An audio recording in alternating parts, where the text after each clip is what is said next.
like a pilot, she feeling on my privates. I'm drinking like a pirate and fighting like I'm Irish, but I know to be a tyrant. This track is really biting, I'm getting real excited. Ain't no time for biting. Lyrical stamina, bring it to an amateur. Pussy slam dancing up, probably on camera. Daily illustrationist, been a hood favorite. Mr. Illy Bang, stay street like the pavement. Architect with the bars, got my weed from Mars. Winning from my slab, will leave your face scarred. Respect my cabinet, put you in the emblem. Light you on fire, so sage can light a cigarette. Don't got venom just like me. You can't move crowds just like me. Grew up in the struggle just like me. Smoking that good loud, yes indeed. Your balls don't got venom just like me. You can't move crowds just like me. Grew up in the struggle just like me. OTG always succeed. I spit the hot flame just like I was dousing. See rise my cock, her tits is bouncing. Front flush your legs, sweep your face on water fountains. You lost your manhood, still never found it. You think you fly like a child, you're grounded. See you on the avenue, people always clown him. He's an embarrassment, the one that be around him. Throw him into Bronx River, go ahead and drown him. The juggernaut of rap, steady like a spike back. Catch him with a pimp strap, spitting that white crap. I beat a silverback, mixed with a bear. Turn up, mix the alcohol with beer. Got that weed smoke in the atmosphere. On my way to the strip club, hell yeah. Beats get body, you can't stop me. I love shorty head game and sloppy. I roll with tyrants that's controlling the environment. Keep tracks firing, keep the streets admiring. All these other bums should be retiring. Give them the pink slip, please just fire them. Balls don't got venom just like me. You can't move crowds just like me. Grew up in the struggle just like me. Smoking that good loud, yes, and them just like me. You can't move crowds just like me. Grew up in the struggle just like me. OTG always succeed. That's right. God, how you mother scuns. Juggernaut of rappers in the goddamn building. Word up, BX representative. Smack the shit out the damn president.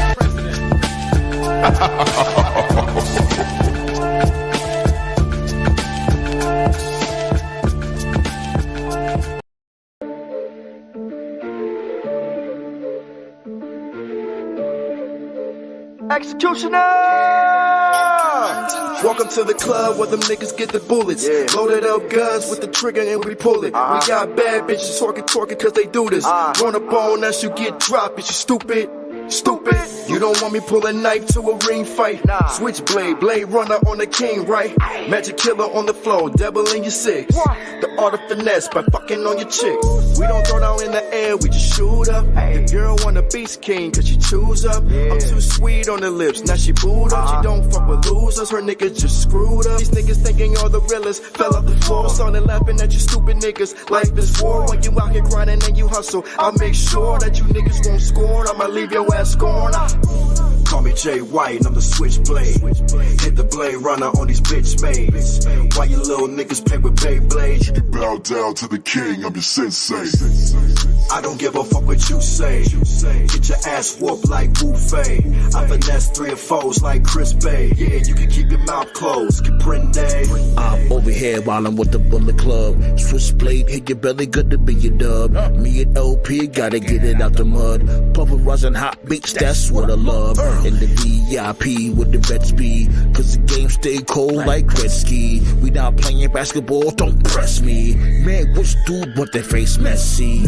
Got more bars than the boulevard. I'm just like a dealer, stay pulling cars. And unpredictable when I'm fully charged. When your entourage over with a fucking car. Got that rock from China. When she slip that shit, I will grind her. My J's white, you can't find her. Awesome caliber like Illa. Call me Jay White and I'm the switchblade. Hit the blade runner on these bitch maids. Why you little niggas play with Beyblades? You bow down to the king, I'm your sensei. I don't give a fuck what you say. Get your ass whooped like Buffet. I finesse 3 or 4s like Chris Bay. Yeah, you can keep your mouth closed. Caprende. Call me Jay White and I'm the switchblade. Hit the blade runner on these bitch maids. Why you little niggas play with Beyblades? You bow down to the king, I'm your sensei. I don't give a fuck what you say. Get your ass whooped like Buffet. I finesse 3 or 4s like Chris Bay. Yeah, you can keep your mouth closed. Caprende.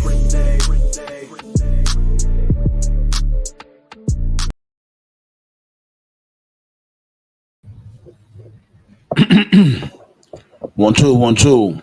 I got my damn my tower fan on, so I'm a little hot. I ain't gonna hold you.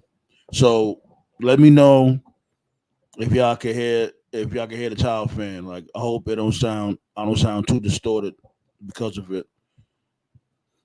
I see you, Black Star. Um, Before we get into the swing of things, first and foremost, definitely want to give my condolences to the NOIE family. For those out there that don't know, Roman Reigns' father had just passed earlier today. So, definitely send condolences to the tribal chief. Thanks, Ballet. Appreciate that.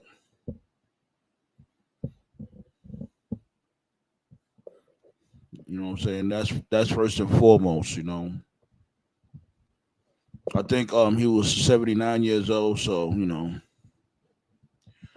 it's unfortunate. It sucks. But it's episode 215. Talk about the old fashioned wrestling that y'all know was happening. I'm gonna bring Black Star up, you know what I'm saying? Not gonna waste no more time with it. Yo, it's good, man. You breaking up, Can you hear me? Yeah, you good now. What's goody? I said, yo, what's good, man? I'm good, Nothing I'm much, good. man. R.I.P. Sika. Yeah. I'm all right, sometimes life be life, but Yeah. just gotta keep on punching.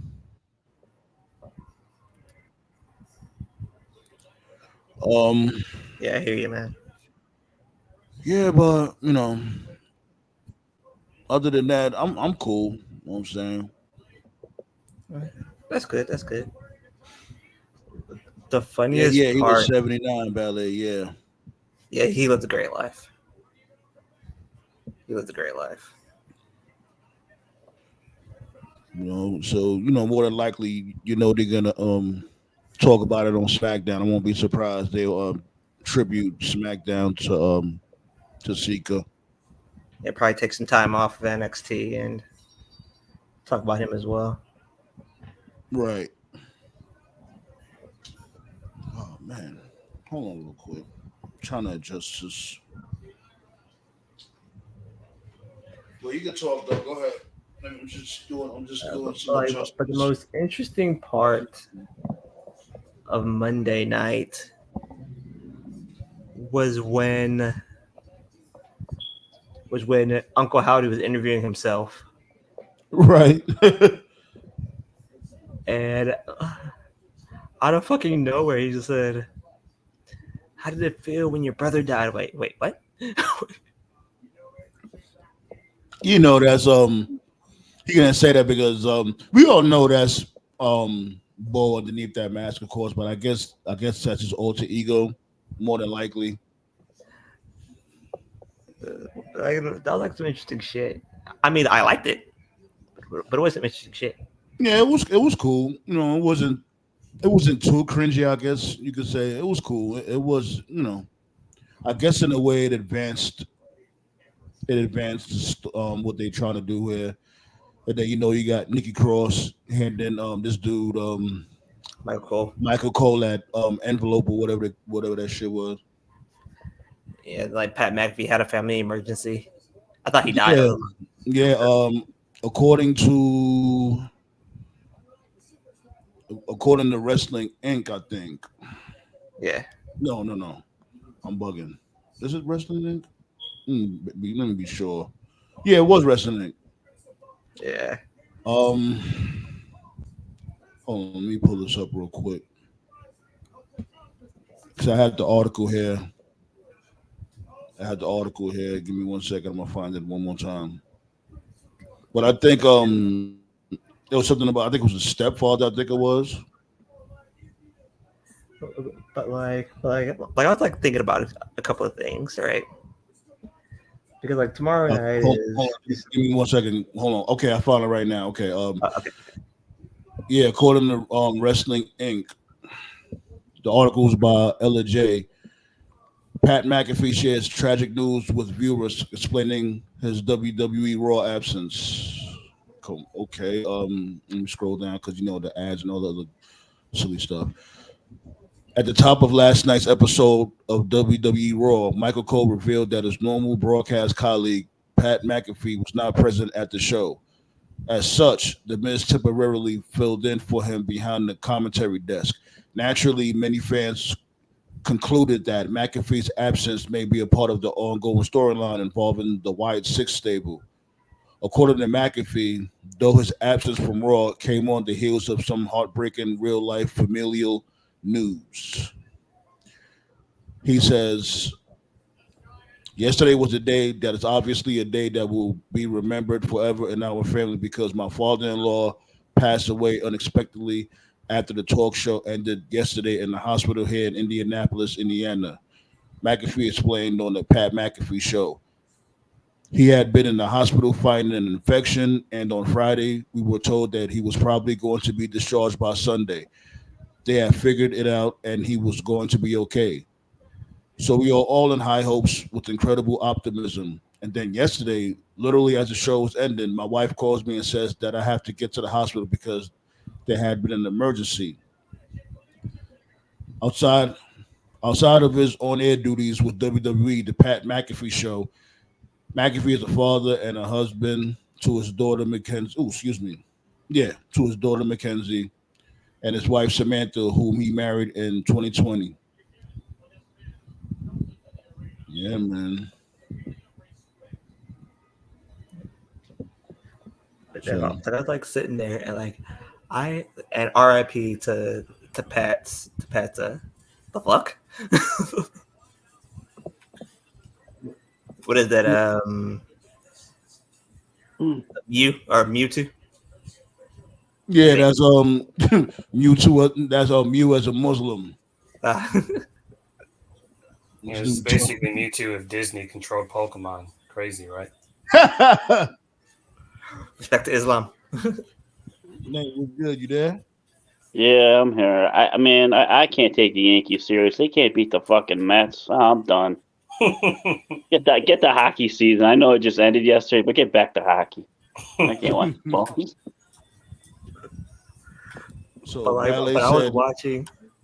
I got you. I got you. I just wanted to read what Ballet had said. My neighbor's mother loved it while Simone was way back in the day. She would let us order WrestleMania back in the late 80s. Nice. Yeah, very nice. Good old days. Yeah, order the pay-per-views in the early 90s, get that black box. That's what we had. Yeah. Yep. Oh, We yeah. had that too. Like to call the number. Everybody pitched in $5, pizza, beer, whatever. Hell yeah, man. Those are the days. We had a black box. We got that shit for free. Yeah. Hell If yeah. you know, you know. If you know, you know. I mean, we paid for cable, but like for pay-per-views, no. And then I would unhook it after the pay-per-view because I was afraid like the cable company would come by. And I'm like, no, unhook it. Piracy laws. I remember the last pay-per-view party, like old school one. I'll never forget. It was WrestleMania 28. That was Rock Cena. And I had to go to the show in person, but there was a party back at home. And I had to set the whole thing up. And everybody showed up because it was Rock and Cena, and a lot of people stopped watching wrestling, and they were really excited to see The Rock come back and all that. And yeah, and I knew they knew about Cena too. I knew they knew about Cena too. So that's everybody was interested. The Attitude Era fans and the Ruthless Aggression. You know what I'm saying? All them fans gonna come together to watch. So yeah, that's definitely what happened. Go ahead. Yeah, that was like one of the last sort of big shows I remember, You go ahead. like traditional pay-per-view parties, because not long after that, the network took off, and it's not the same now. People just get together and stream. Like I know some bars and some restaurants and some movie theaters in select areas may show a pay-per-view. They show UFC stuff too, but most folks nowadays Can they y'all just hear stay me? in their home and Yeah, stream. We can hear you. Yeah. Triple H. We're gonna have something called the network.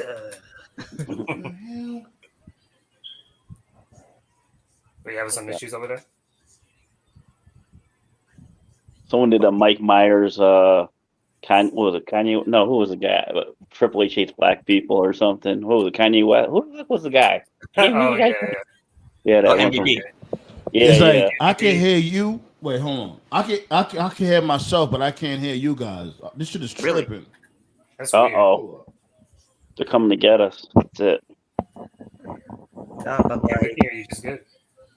Exit stage left. Exit stage right. But, Why but I like, can't hear? What the fuck? What I was planning You on might want doing- to. You might want to leave. Well, he can't hear us. Leave Anyway. and come back sometimes. Yeah. Maybe the chat. Yeah, can't- This is what I'm gonna do. I'm gonna leave the studio and I'm gonna come back. Yeah. Right. Yeah, that's what I was gonna say. Like Anyway. I know.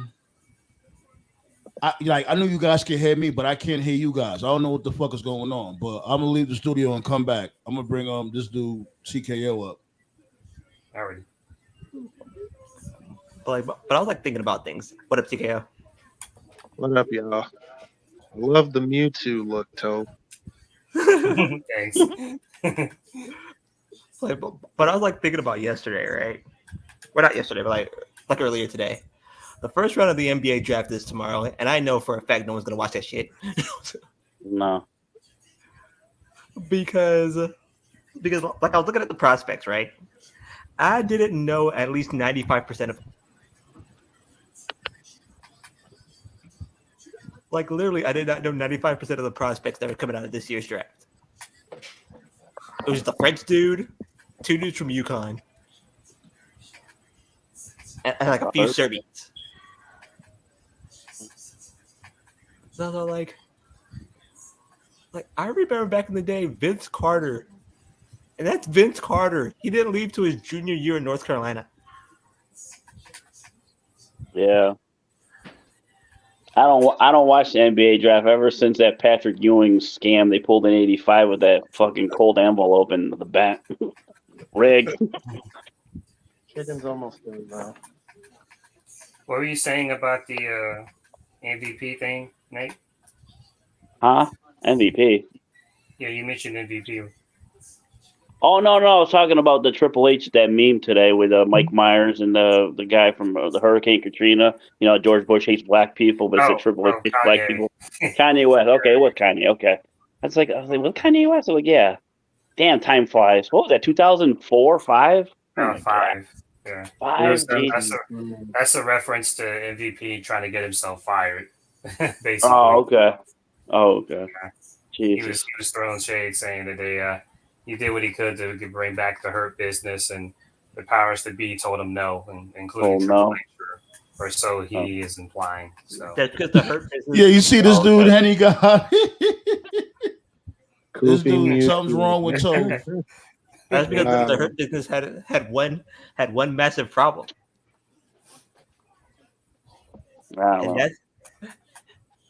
and that's Omos. Omos fucking sucks. I'm sorry, but Omos was never in the Hurt Business. Yeah, Omos was in the Hurt Business now. He wasn't? Nah, man, it was MVP, Lashley, Shelton Benjamin, and Cedric Alexander. Yeah, Triple H. Like I was saying that I wouldn't have minded him being like a bodyguard or a heavy for the Hurt Business. You know, have him do, not a lot of moves. Just have him do like 2 power moves and that's it. Just to and have him there just for the aesthetic. Just to have them look dominant. Yeah, we had mentioned this. It was like a week ago or 2 weeks ago. It was like a day after the Ricochet news had leaked out, where he said he was leaving MVP. I think it was like Instagram, because I don't use Instagram like that. MVP said that when he was gathering the Hurt Business, when the idea was in the thought process back in the COVID era, he wanted to get Ricochet, Cedric, Shelton, Lashley all in one group. But he was told that, well, you can have Lashley, you can have Shelton, but you can only get one more person. So they didn't want the group to be too big. And so between Cedric and Ricochet, he chose Cedric because he thought that Cedric needed it more and that Ricochet would be okay. So that's basically the story that MVP said. But what doesn't make sense about the story is the way it was worded. It was like, well, we don't want the group to be too big. But then if you look at WWE history, there's been several factions that have had more than 5 people. Hell, right now, the Judgment Day. I'm about to say right now. Right now, the Judgment Day's got more than 5 people. I mean, listen, the 5-2's my guy. He just joined. That pushes the bloodline to 4. When Roman comes back, that makes it 5. Hikuleleo's going to debut soon. That's going to be 6. So that's just, it's bullshit. And it goes all the way back to Ahmed Johnson, Tony Norris. And I know people can make fun of him, whatever. And, I know he's not the most perfect person, but he said it himself in that sit down years ago where he was with Vince, and Vince, he told the story where, him and Vince were in the locker room and they were watching the tape, and it was like Ahmed, Rock, Farouk, Akama Mustafa, D'Lo, and Vince was like, who could realistically beat you guys? You guys are too intimidating. We got to cut you guys down, they're never gonna have like a super black group in WWE. It's just never gonna happen, bro. You know what I was just thinking? How about they just have these guys like tread water, and since like they're going to Netflix, it's going to be not PG. Have them come back, do kind of like a Nexus kind of angle at the end of the show, first Raw. That'd be good. Say, fuck it, that'd be pretty awesome. That'd be good. Nice reboot for first Raw. Then Cody will march into. Then Cody will. Oh God. Triple H. It's like Paul. Look, niggas be wailing. And we said it back then. Like Triple H, how he gives it up. He's like I keep saying, like, Vince may not be in power now, like that. He's completely out of power, but he's still got Triple H by the ear. Yeah, he got something now. And we said that shit back then, like 2 years ago, 3 years ago. Like, there was no reason why you couldn't have, like, and again, this was 2020, 2021, 2022. There's no reason you couldn't have the bloodline, just running everything on SmackDown, and the Hurt Business running everything on Raw. You could have had 2 dominant heel factions at the same time. In the Ruthless Aggression era, you had Evolution running everything on Raw, and then I forgot JBL's faction, but what was his faction called? The Cabinet. It fucking sucks. The Cabinet, right? The Cabinet. I know, but it was a faction that went on for a while. You can literally see it. The Hurt Business was like they was getting hot, and then as soon as Jimmy came back, it was like immediately they broke up the Hurt Business. It was like there was an edict that was like, we need the bloodline to be the most dominant thing going, which means that anything rivaling that had to be nerfed or just killed off right there. Right. And that was a Vince thing. But even though Triple H is there, like Sandman just said, Vince is still in his ear. I don't give a fuck what anybody says. That's that move still bit him in the ass, because they were in a time where the bloodline needed competition, like somebody to really challenge them, and they just kind of blew off one of their biggest threats. Do you turn them face that early? I mean, they were getting cheered anyway. The Hurt Business were already getting cheered. Right. Their radio was on both sides of the spectrum. They was heel and face, so it's not like it will be out the ordinary. Like I'll give but when Bobby Lashley, but as soon as Bobby Lashley won the WWE title, they cheered the Hurt Business like crazy. And it's other thing though, like that the Hurt Business might not work now, because look at what happened with them. Yeah, they was dominant at first, but then they started they turned into bums, and it got to the point where even this dude this dude Bobby Lashley was treating them like jobbers. So it's like, Bobby Lashley lost to Brock Lesnar, the killer of Black History Month. Right. It's like every iteration. Every reiteration of the Hurt Business, they fucked it up. So it's like we're gonna try this again the 3rd time, or maybe the 4th time, because let's really be real. They were trying to do the Hurt Business 2.0 with Lashley and the Street Profits and Bum Fab, and look how that shit panned out. So it's like I ain't gonna say Triple H doesn't like black people, but I'll say he doesn't know how to book black people, and I'll stay to that. He doesn't know. Yeah, he could try to call Too Cold Scorpio and find out. Oh wait, he's in jail. You just fucking stab somebody up in there, like what is this dude just going around just stabbing motherfuckers and shit? This is the type of time Too Cold is on. Like, it's like a couple of stories he done poked somebody up. Oh my God. I'm telling you, every single time I hear the name Too Cold Scorpio, that black brother comes up in my head. Just imagine this dude doing the Running Man while stabbing you and shit.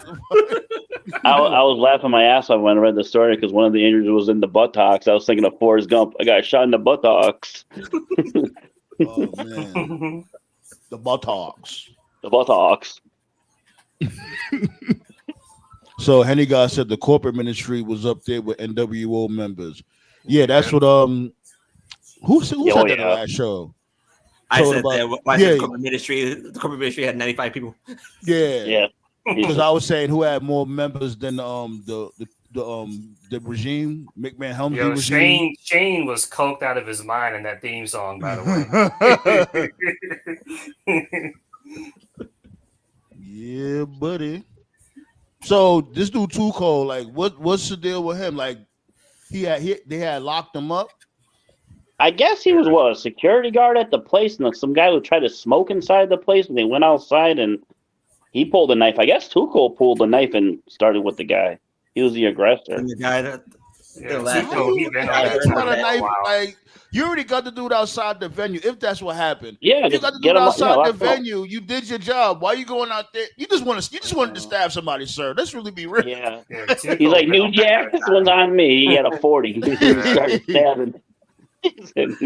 No, the last thing that dude heard was, "Oh no, here comes Too Cold Scorpio." I would have laughed my ass off if Too Cold got on top of a car and did the tumbleweed on the dude. That would have been fucking hilarious. 640. 640. Look up that article right now. Let me see. Yeah, and that's the thing. He could still go, man. Like Too Cold. Well, he had like a match not too long ago, and he was still flipping around and all that. Yeah. How old is Too Cold? Like 50 something, right? Yeah, he's 58. He's definitely he's 58 years old. He's definitely Hall of Famer potential if he could clean his act together for sure. They should do. Okay, so according to TMZ, right? TMZ said, ex-wrestler Too Cold Scorpio arrested for violent stabbing, but claims it was self-defense. What self-defense? Somebody tried to rob him. I don't see how it's going to be self-defense. If the dude had the knife and started stabbing him, that's one thing. Because they said the cops say when they arrived on the scene, they found the guy who was stabbed lying on the ground, bleeding from his head, chest, ass, legs, and abdomen. But dude, they're not gonna look at that as self-defense because I look at it as rape. Yeah, so Too Cold. Because like, okay, if you stab, like, because they're gonna feel like, okay, you stabbed the dude one time or whatever, and if the whoever it is, the victim is like done, like, you know, he's down, like, you know what I'm saying? You stabbed him once, and he's done. He's not coming after you anymore. Can't fight back. You know what I'm saying? Then that's it. But if you constantly poking him, that's attempted murder, sir. Exactly. Yeah, my was like, it's my money and I need it now. That's what he was like. They said during the scuffle, Skaggs told authorities he pulled a knife from his pocket and stabbed the guy in self-defense. Skaggs meaning Too Cold Scorpio. That's his real last name. The wrestler said the altercation went on for several more moments, and in the squabble, he got in a few more stabs too. Jesus. So what did he try to do? Try to shoot him or something? I don't know.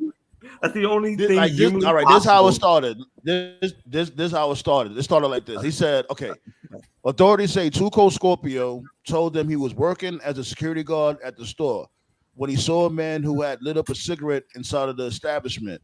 The man who was stabbed tells TMZ Sports he did not light up inside the store. He says he thought the dart was out. He thought the dart was put out prior to entering the building, but it might not have been fully extinguished. Skaggs stated he told the guy he couldn't smoke inside, but then claims the man became upset and said, "Fuck you. What the fuck you gonna do?" Skaggs said the man then threatened him, and when the two eventually made their way outside of the store, he claimed the guy tried to grapple with him. And there's where this dude Too Cold loses the case, because it's like you already told the dude to leave the store. You know, like the case and go to jail. Yeah, like you did your job. You told the dude to leave the store. He left the store, and you went outside and you argued, and then y'all got in a scuffle. And that's what the court's gonna look at. Like, yo, That's not self-defense. You told you was a security there. You told the dude to leave the store. He left the store. End the story. But no, you went out there and you wanted to be macho or whatever the case may be. That's what they're gonna look at. It don't look good. He might serve some time for that shit. Know what Too Cold tried to do? Know what Too Cold tried to pull? What every single white cop says that a black person did to them. I fear for my life and the life of my fellow officers. Oh God. Yeah, it's like you can't do that. Like you told the dude to leave the store, and the reports say the dude left. Once the dude left, that's it. You can't claim self-defense after that. Go back in the store and lock it. Then he won't come in. Call the cops. Tell them to get this guy off here trespassing. I don't know. Now you know Nate. You know what I'm saying. You know that profession very well. You know the vibes. They're gonna look at him like the fuck. Oh yeah. Hell no. There's no self-defense. See, if he was like leaving him out of the store and he tried to scuff him while he's getting out the door, that's another thing. But if he's already out the store, just go back in and lock it. Say, fuck it, call the cops, get him out. That's it. So. Going to jail, sir. Going to jail. You going to jail now? Fucking uppercut from hell, that bus driver. I love that video. Fucking threw that bitch ragdoll ass up the bar. Victory. Victory. Fatality. Yeah, Ballet. Ballet said Too Cold said he asked the customer to put a cigarette out and it unraveled from there. Like even if the dude said, "Oh fuck you," the fuck you gonna do? It don't matter. At the end of the day, you're doing a damn job. You're gonna put your freedom and your life on the line over a fucking job. Exactly. So basically, what Too Cold pulled was once in a famous show when they once said a nigga moment. Yeah, pretty much. Yeah. Okay, there you go. Dude, that would have been an awesome tag team back in it. That fucking bus driver and the 8-ball jacket guy in the train in New York. Holy shit. Up, you stupid. That's a power team. That's my favorite Boondocks joke right there. That shit tastes like wine. The one where he's like, come on, man. This is a perfect day to throw your life away. And the guy's like, wait a minute. I'm white. That's great. That's great. I almost forgot about that one. Oh, man. Right, Dynasty, when keeping it real goes wrong. Like the greatest. Now your goofy ass sitting in the jail cell eating stale ass bologna sandwiches and curdled milk. Like the greatest character in Boondocks was fucking Stink Meaner. Nugga. LA shit. That's why I kicked you in your punk ass chest, nigga. Oh man, fucking Boondocks. This just sucks that shit may never even come back. You need insurance. Ass whooping insurance. Shit, rest in peace, Pops, man. Speaking of Pops, you heard this dude, Ice Cube, now he's saying he want to come out a new Friday. Like, sir, no. Dude, oh my God. No. It's like, no, we're not doing that. Bro. Stop. Just leave it alone. Like, if you don't super secret, fuck off. Right. Like, another Friday for what? What are you going to do? Like, come on. Zeus is not here no more. They're gonna start it out the same way. They're gonna start it out the same way they did Tyler Perry movie with a funeral. He changed his story at first because I remember he mentioned it in an interview like before COVID, and he had blamed I forgot the studio. He didn't own. I think it was New Line Cinema. Was it New Line Cinema? Yeah, something like that. He blamed them because he said that they didn't want to fully invest in it. But then after a certain point, he had the opportunity to get it going, but he just procrastinated. And unfortunately, a lot of people involved ended up passing away. So it was like, shit. Yeah, the dad died. You think Cuba close to being a billionaire? He should be. Ice Cube is a millionaire. Like, you know, like his movies. I don't know his money situation, but he should be doing all right, man. I mean. Hell the movies, the music. I mean, can he finance it himself then? I don't know. Well, man. if they got rights to the actual product, you know what I'm saying, then he can't just release it without New Line Cinema. I don't know how serious he was about it. I don't know how they're gonna do it in that movie. All the important people are dead. Right. What you gonna do? You gonna get DC Young Fly? That's what you're gonna do. Ice Cube gonna get DC Young Fly. You fuck. Oh God, I You saw. fucking fuck. Don't even remind me. Don't even Yeah. remind me. I just had an aneurysm of How High 2. Good lord. Yeah, That that's movie, what. Oh my god. Yeah. it's been so long for that movie. They will call it Saturday. Fuck Friday. It'll be Saturday. That's it. That's what Hetty God said. It's gonna Yeah, be it'll like be How High fun. 2. How How High High. 2 G's Louise. Just because y'all motherfuckers smoke weed doesn't mean, oh, we're gonna name this How High 2. No, it don't work like that. I want to Like check out Beverly shit. Hills Cop 4. I want to check out that because they're already Oh, Yeah, that's talking gonna about be a Coney good Island. movie. yeah, I want That's to gonna see be a that good too. movie. I fell down the rabbit hole once. I didn't know the chick from the second Friday was homeless at one point. What? Yeah, Who? The Puerto Oh, Rican? from the second movie, from the second one. The Puerto Rican, right? Yes, yeah. Next Friday, that one. She was The homeless Puerto at one point. Rican. Oh, The Mexican. oh Oh, the God. Mexican chick that Ice Cube was trying to holler at? Yeah. Yeah. I don't yeah. know if she still is or not, but she was at one point. Yeah, Crazy. call. That's her name. Call her. The Mexicans were funny as shit in that movie. I ain't gonna lie. Shorty ain't served no purpose in that movie whatsoever. She was just there just to look pretty. That's it. You'll get it. No, she That's was all there to Carla promote- was there for. No, she was there to promote that one Aaliyah song. I forgot which one it was playing though. But hey, look, a milk dud. Jeez. Man. But yeah, we definitely don't need no damn Friday. Like, and like, let's really be real. This dude Ice Cube been iffy about that Friday shit from Jump Street because he made millions off of that shit. Let's really be real. He's still making bread off of that shit. And these dudes, he only paid these dudes like what, $1,100? What? Yeah, Yeah, he ain't Yeah. paying them shit for Friday. yeah.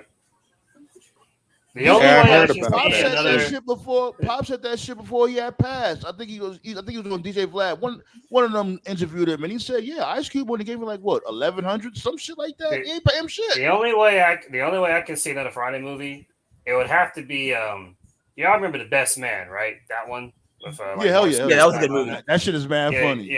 Yeah, that shit like has like its own cinematic universe. I didn't even know. About all Yeah, that dude, right? You see, they got a series and everything, right? shit.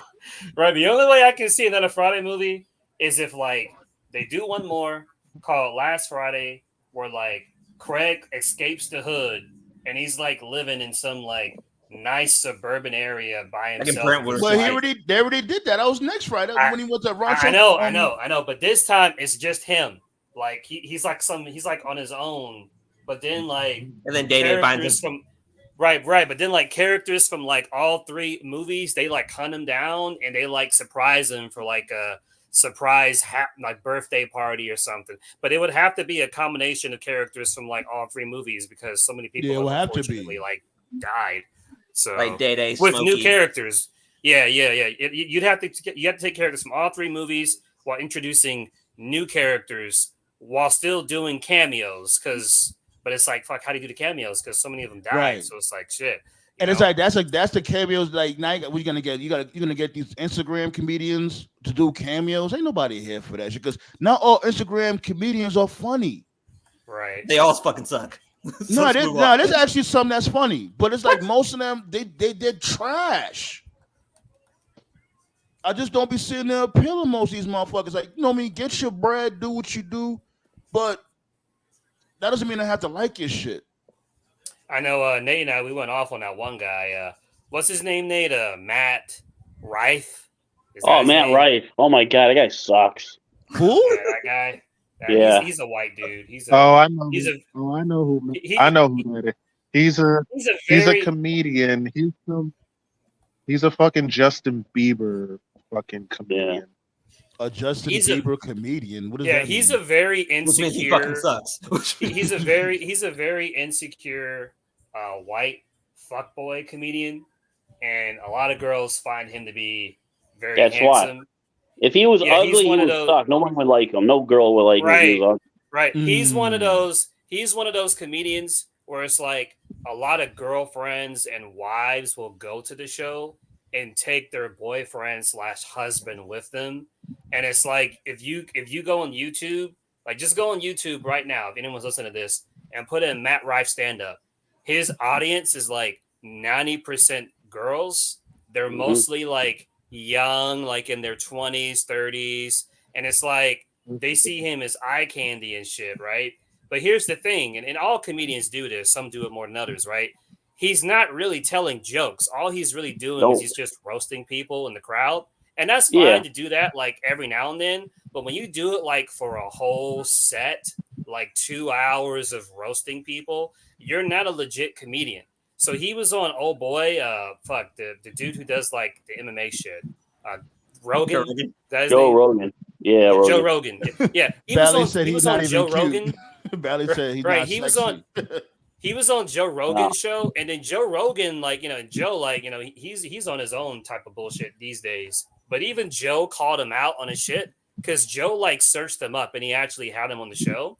And Joe was like, "Oh, so you're mostly known for like your crowd work and not for your comedianship." And he could see he got super uncomfortable, and he was like, "Oh, well, I do crowd work sometimes, but I'm more of a comedian." Dude, if you fucking YouTube his shit, every single video says crowd work. So he's not. Yeah.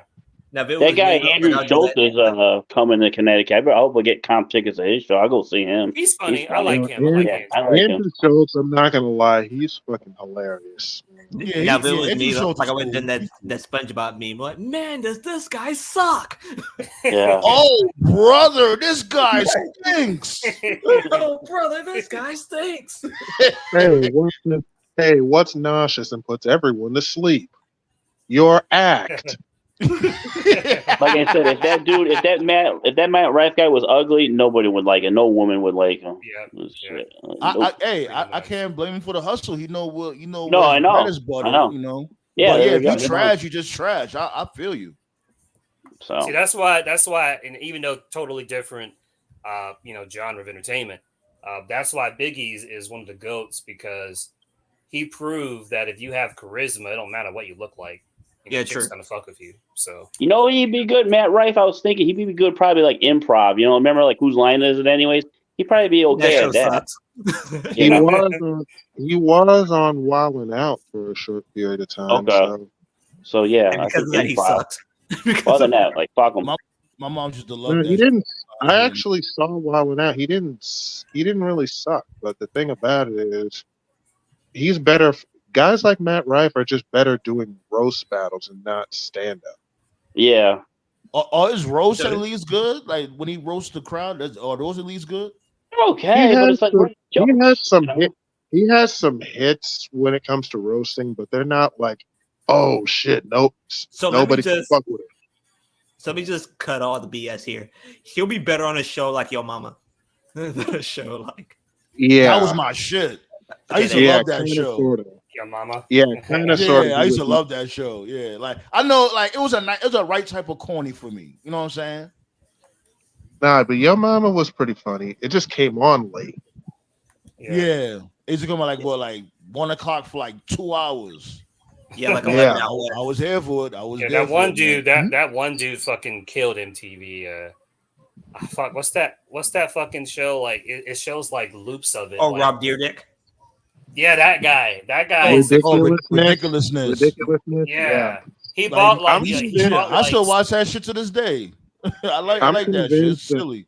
I'm convinced that MTV just leaves ridiculousness on, and then everybody just leaves the broadcast room.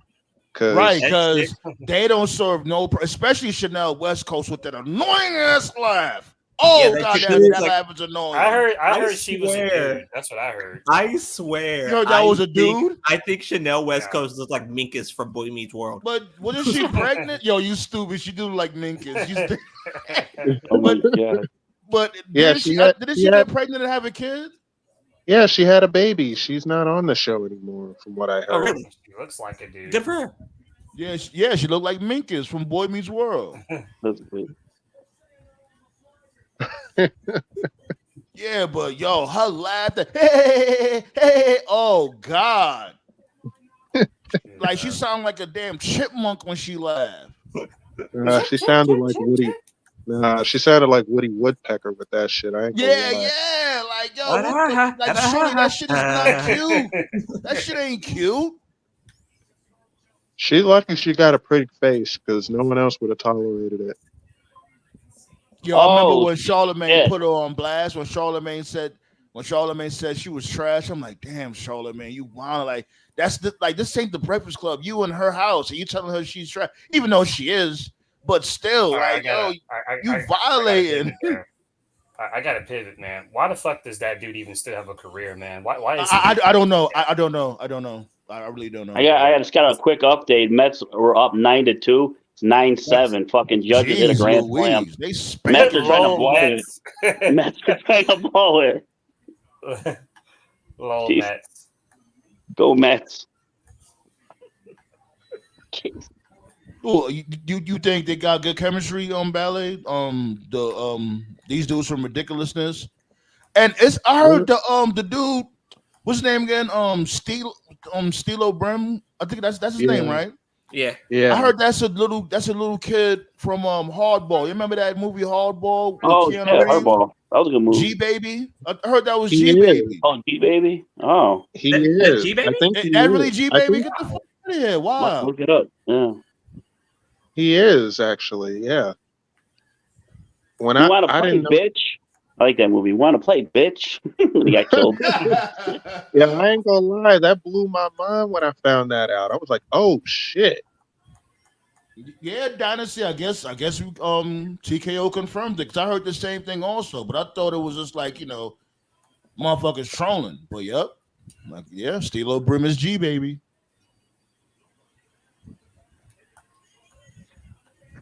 Look at this. But let's switch gears real quick. Let's go back to the old fashioned wrestling, right? Now, That's not what's happening. Now, there's a shit that pisses me off for WWE, right? Consistency. I always been on that type of time of consistency being key. You had this dude, Chad Gable, look like he got shot in the head or something. He could have got hit in the head with the mallet, whatever. He looked crazy. Just to have this dude, Adam Pearce, say, "Oh, Chad Gable is still gonna be in the following Monday," and this dude just shows up. You know what I mean? Yeah, he got a little bandage on him or whatever the case may be, but still, this what makes the Wyatt Six look. Hold on. This what's what makes the Wyatt Six look fucking weak in a way, because it's like, okay, y'all did all this destruction, whatever, and everybody just came back to work like it was nothing. Y'all motherfuckers should be traumatized. Like, oh my goodness, like what the fuck? You know what I'm saying? Like, this should be treated as a big deal. The thing about it is the only wrestler that was attacked was Chad Gable. Everybody else was just extras. But yeah, you got a point. No, but Chad was traumatized though. Like you see him walking backstage. But he didn't sell it completely, bro. Like realistically, I'll give you that. Realistically, Chad Gable shouldn't have even been in a match last night. Right. And won. Any other time he'll lose. But so he got to get shot in the head to win a match? That's what we talking about here? Shit bogus, yo. That's the shit that be killing me with. Now, wrestling as a whole, period. Like, yo, when y'all do dramatic shit like that, y'all got to have a plan. Hello? Plan, please. Oh. Why can't y'all fucking plan shit? It's Chad not Gable. Hard. Y'all got 100,000 people as writers. Y'all can't come together and fucking make shit pop. So how long do you want to be out though? A week, 2? At least like 2, I would have gave it at least like 2 weeks tops. Because he's not really doing anything right now. He just lost to this dude, Sami Zayn. He's not doing nothing right now. What is he doing? He could have been out for the rest of the fucking month. Who cares? I'm not gonna say anything. I'm just gonna be quiet. This shit is fucking retarded. I'm not gonna say anything. Ed said that is midway through stroke 3? Jeez. It's like, damn, I can't fucking enjoy shit to the fullest when it comes to wrestling ever, because they always find a way. Remember TKO? When you was like, okay, how they gonna follow up? Like, don't even say it, TKO. I'm trying to relish this moment. You know what I'm saying? When they pulled up that Monday, I'm trying to relish in the moment. Just don't jinx it. Please don't jinx it. Look what the fuck happened. A chink is already in the fucking armor. Damn! I don't want to say anything. Oh my god! I can't. I, I look, man. I try to enjoy something in WWE. I want to, but then I remember it's WWE still, no matter who the regime is. But in order to enjoy something, you have to turn off your brain. I keep on telling you this. Yeah, Finally, yeah. someone admits it. Somebody admits it. Thinking harms you in this situation. Yeah. But besides that, Yeah. it was a good show. It wasn't No, the great. show It was wasn't. good. Yeah, Raw was cool. It just be them, you know what I'm saying? The blaring inconsistencies that be like, yo, and y'all just give it to us and expect us to not point shit out. I hate when they try to, fuck with people's intelligence. I'm not just gonna mark out just for marking out. So basically, what you wanted was that let's see here, when Shawn Michaels took I think 2 or 3 weeks. Just sell it. Just Triple H knocked him. Triple H knocked him upside the head with the sledgehammer. Talking about that. Yeah, shit like that. Like what Tony Khan did. Tony Khan, he got hit with the Meltzer driver, whatever driver you want to call it. He got hit with that shit, and he was going around selling the shit with the neck brace. A lot of people don't talk about that shit though. Yeah. He was selling it. He was like, he went on ESPN, all that shit, selling the power driver. He was moving his neck while he was taking the interview. I know, but still, you know what I'm saying? Still a beef for effort.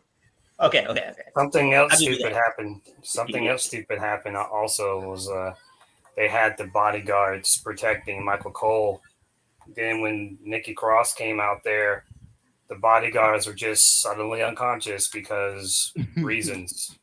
No explanation whatsoever. Who knocked them out? How were they knocked out? Did Nikki Cross use chloroform? Did she use some kind of gas? Or whatever, Because it's Monday. Because it's Monday, and Michael Cole is bored. Pretty much. Oh my god. That's why. Look, man. I don't know what else to tell you, man.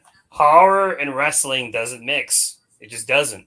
I don't know what else to say and how clearly I can put that. It doesn't work, bro. It doesn't work. There's been a trade in the NBA. Okay, what happened? Bojan Bogdanovic got traded from the Knicks to the Nets for Mikal Bridges of the Nets. Might as well trade a bag of balls when you talk about the Knicks or the Nets. Hey, the Nets made it to the second round of the playoffs. Yeah, right, yeah. The Knicks had a decent season, but I still don't give a fuck about them. We know in the end it's the Knicks. It's like the Mets. The Knicks got to win 3 championships in a row for me to give a fuck about them again. So you're telling me? No, Sam, hold on. You're telling me? Oh god! During the Jordan era, that they were supposed to win a championship. Well, why not? They were up 2-0 one of those years. They couldn't win a game in Chicago. Yeah, then Jordan won 4 straight. Game 5. Then Jordan won 4 straight, causing New Yorkers everywhere to have strokes simultaneously. Yeah. Oh, what about when Sprewell had brought them to the finals? They didn't get that close to the chip. Okay. Since. I'll give you that one. I'll give you the Sprewell one. But didn't he choke his coach too? He choked his coach. But Hakeem. The time that the Knicks faced the Rockets, Hakeem went psycho mode on Patrick Ewing. There's no way you can stop that. There's no way. And Jordan had a mission to ruin people's lives. He already ruined the Orlando Magic's lives by sweeping their ass. I think it was 2 years later, Shaq got traded to the Lakers. And it was over as soon as the theme song played. Yeah, true.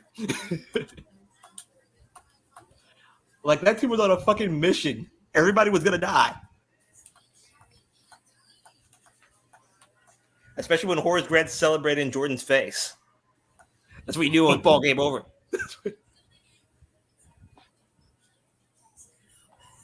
You never do celebrations like that. But anyways.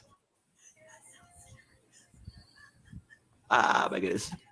So what's happening on Dynamite? It's the last show before Forbidden Door, correct? The only match I know on Dynamite is going to be Kyle O'Reilly versus Zack Sabre Jr. Okay, that's a good match. Good match.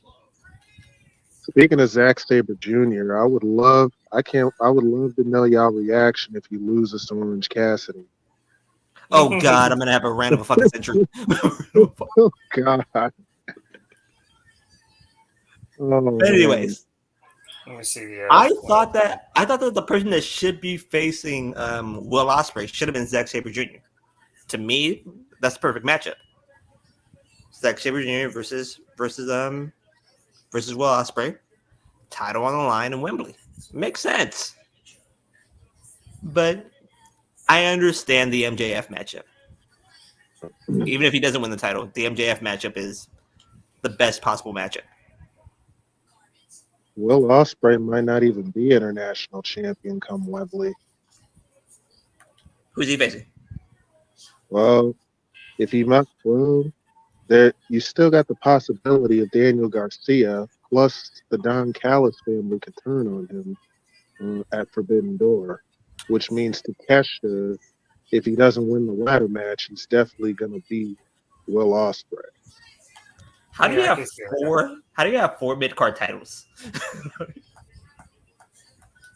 That's the part. That's like the trickiest part about that whole thing. At least AEW is actually using their mid-card titles. Sure. I mean, SmackDown's mid-card champ ain't there, so fuck. Why is Owen wearing hammer pants? I'm out here watching Superstars right now. See Owen in his hammer pants with Coco Beware. The high energy, right? That was a team, Yeah, right? High Yeah, they were high, all right.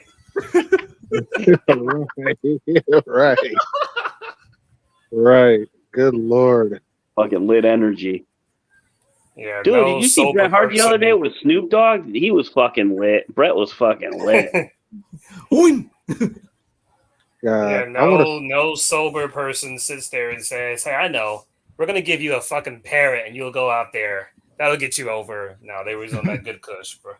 It worked. It worked. Coco Beware, he did get over. And I ain't gonna lie, and he got. At first, I thought the same thing. I thought Zack Sabre Jr. and Will Ospreay was the same person. Kind of looks like him. Yeah, kind of. Now Ospreay finally started eating some burgers. Zack Sabre needs to do that though. Let me get a cheeseburger, brother.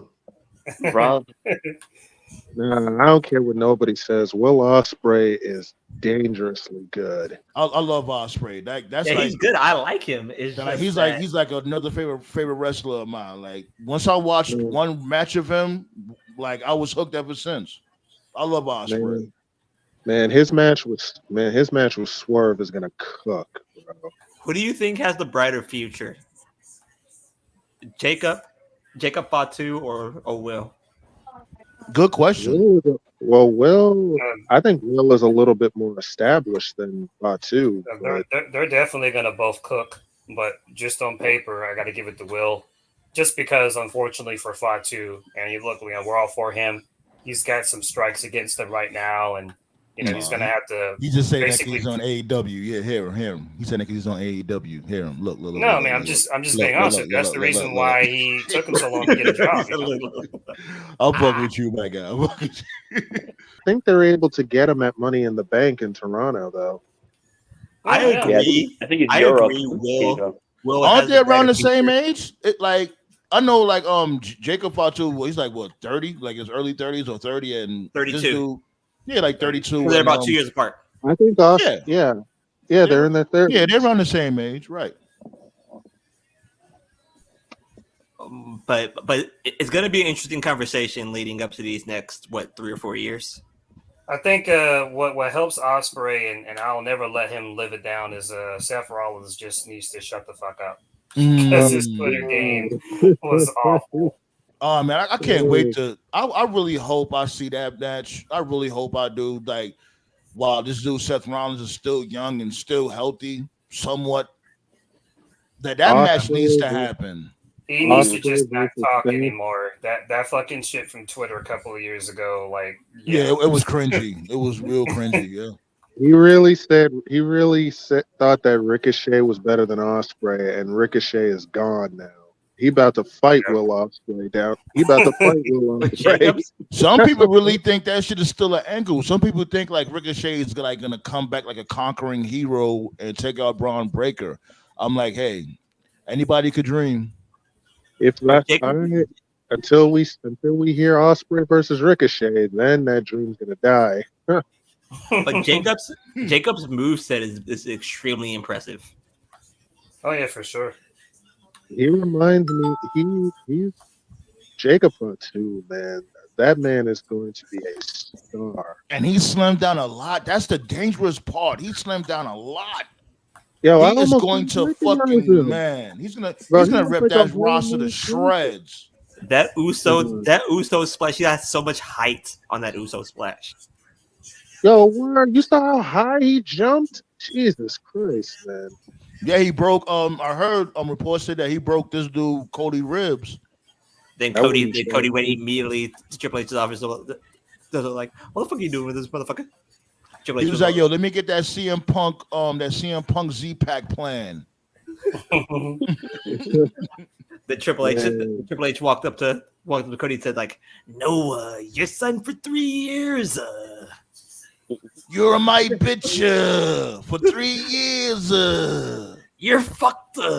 It's like Solo. Cody, I need for you to let Fatu destroy you.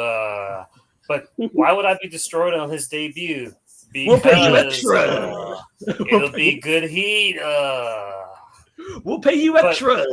But wait a minute. But Trips, if Fatu destroys me, won't that make Solo look bad? Who gives a fuck about Solo? That's probably how it went. Man.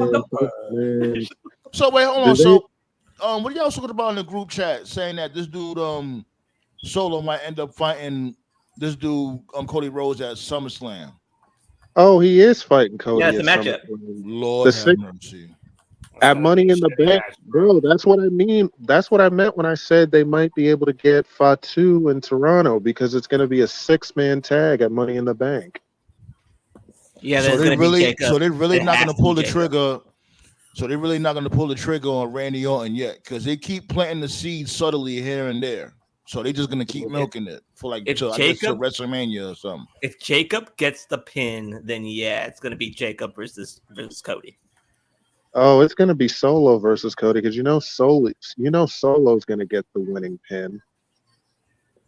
Yeah, and I don't mind that. Like, 6-man tag, Solo looking dominant by pinning a champion.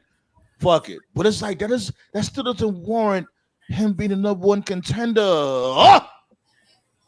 It really doesn't, but you knew logic went out the window for the Bloodline story a long time. Like if anything, Tama Tonga should be the number one contender. He's the one that's been killing it. I like. Might as well be Tama.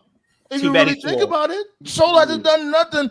Solo hasn't done nothing but threaten Paul Heyman. That's all he's ever done. If anything, Paul Heyman and Solo Sikoa should be fighting at SummerSlam. The fuck. Too bad Thomas rolled. You could blame WWE for that, man. Solo Sikoa has been under Roman Reigns' thumb for so long. He didn't establish his own identity. Right. And it's like, is he hurt? Like, why is he not fighting as much? Thomas fighting more than him. What is the other dude doing? What's the other dude? Camacho? He's not even doing. He's just standing there. He only had one match since he's been on SmackDown, and that was a tag team match with his brother. Hennig Jay qualified for Money in the Bank, so yeah, he's just prepared for. He's going to be eating the bank pretty soon. He's there. He's there, Jimmy. That's who talking about. Basically, if anything, Jimmy was doing more than him, even though he lost, but he was still doing something. This dude just collecting the check. He's just gonna be a tag team wrestler, and yeah, that's it. Yeet. I want to see the Usos fight each other again, like breathalyzer on a pole match. That's what I want to see. That match fucking suck. I don't want to see any more of that. Oh God, let that sink. They really waited till WrestleMania to give us that match, and it bombed. Sucked. You could have gave us Jey Uso versus Gunther for the IC title. That match would have hit more. Yeah. And they're still in denial about why the match sucked. Like, wow, whatever. Yeah, it's like this. It's like it was so forced because they could have been beefing from Jump Street. Remember, I was saying like, yo, why don't they have this dude Jimmy going around and racking up wins? Bro, This we were dude talking Jimmy was about just this.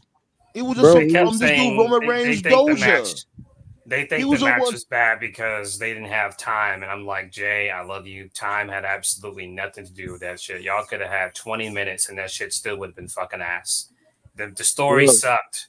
It was like take a shot every time they do a super kick. Take a shot. Right. You wake up underneath the bridge when you're done. Yeah. We talked about that shit. Did we talk about this shit? Especially the fact that their feud had no heat because they kept them away from each other for so long. Only time they started interacting is like, you know what I'm saying? A couple of weeks before Mania.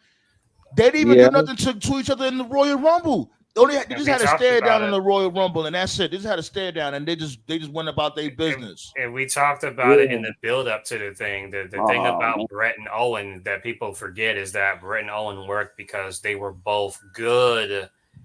When you do the brother versus brother thing, both of them have to be able to carry themselves in the match. Even Matt and Jeff, and that wasn't as good compared to Brett and Owen. That Swanton bomb. And it had heat. Brett and Owen had heat. Right. Yeah. But even Matt and Jeff. Tag team. Remember, he kicked his leg from his leg. Even Matt and Jeff, like, they're both high flyers, but their styles are, like, different when they wrestle singles. Jeff does, like, more reckless stuff, but Matt is like more of a ground-based guy. Jeff is drunk and high on cocaine. But it didn't work, though, because Jay and Jimmy, they wrestled the exact same moves and everything. The only difference is that Jay actually has charisma. But if you're just paying attention to the moves, they wrestle the exact same. So it's like there's no heat. Like, it's not going to work. So whatever. Some of like the better matchups, I think, like out of this entire bloodline was Jay versus Roman. That was a great match. Yeah, that was good. That match sucked. What are you talking about? No, that was an awful match. It depends on which one he means. The first one or not the SummerSlam match. We mean the first. No, not that one. That one fucking sucks. I know what you meant. I know what you meant. The one inside Hell in a Cell first started, right? That one. Yeah, because you like. I remember even you liked that match, Stove. Yeah, that was great. Yeah, that was Roman's best work. I said it before. The pandemic was weird, bro, because we need fans, and by no means do I ever want to go back to those days at all.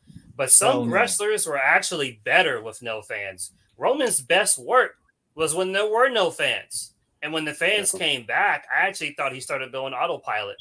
He got a little bit better towards like the end there, but yeah, to me, his best matches, pound for pound, was in that era when there were no fans, and I'll stand to that. Like the best part of that match was when he said, like, "What am I doing?"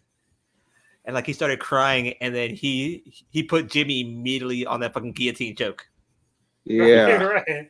Yeah, causing Jay to say, "It's great." I liked how Roman was gaslighting Jay like every week. I liked the trio where it was just Roman, Jay, and Heyman. I was fine with that. It could have just been those three the whole time. I didn't think Jimmy was necessary. I thought he brought them down. That's what I thought. And it wasn't until the Sami Zayn shit that it become interesting again. But that's just how I felt about it. But man, that iCoed match was something special. There will be no defaming the bloodline on this network. Thank you. Hey, you know how you're talking about Owen and Brett? That what's so great is like Owen won that match at 10, and then Brett wins the title at the end, and then you have Owen come out. I saw the photo with him with the title. I was like, oh my gosh, we should have gotten this. It was so great because you had like Owen come out and say, "What about me?" You knew that feud was going to continue, and I guarantee you, Patterson booked that fucking feud because Patterson, we give him shit all the time, but he was a good booker. He put matches together. And he was a pedo, so let's move on. Well, I know, but I mean, besides that, but the booking shit, he was good. I thought they were going to build. I thought Owen was going to get a shot at the WWE title after that. Yeah, he should have. Yeah. That's why I kicked your leg out of your leg. Didn't he have the SummerSlam match after? With Brett? Or was that before? I think he fought Backlund. Didn't he fight Backlund at SummerSlam? The blue? No. No, he fought him at Mania. He fought Owen. He fought in Blue Cage, I remember. It was Brett and Owen. That was the best cage of all time. The Blue Cage was the best cage. Shawn Michaels talked about that, and Shawn talked about that, and I believe him.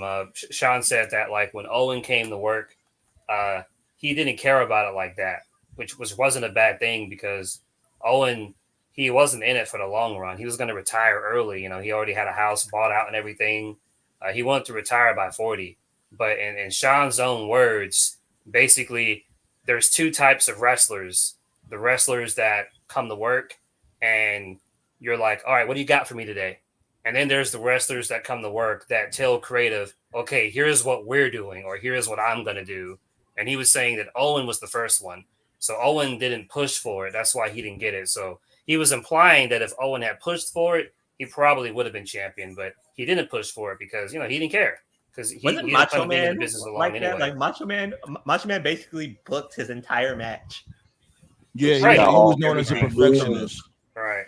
You gotta be selfish basically to be a top guy. To some extent, you have to be selfish. Yeah, to a degree. Hogan to tell you best. Yeah, for me, brother. Anybody that will book in their contract creative control has got to be some type of selfish. Oh my gosh, did you hear what Booker T said about Hogan and Bischoff?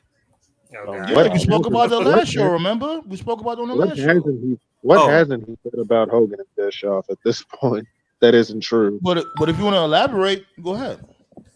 Like Booker T just said like that's the reason why me and Bischoff's relationship cooled was because Bischoff pulled the rug from under him.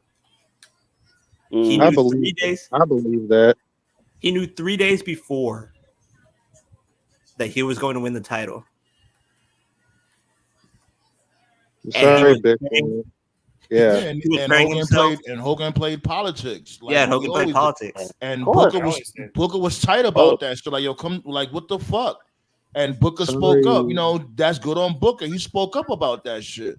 Right. Sorry, Bishop. We don't believe you. We don't believe you when you say Hogan was gonna put Booker over. No, the fuck he wasn't. Like he said that. And who the hell would want to see a match? Like, who the fuck want to see Hulk Hogan versus Booker T? Nobody ain't trying to see that shit. Like Booker T said that he knew, Hogan knew, and Bischoff knew. We joke about Russo.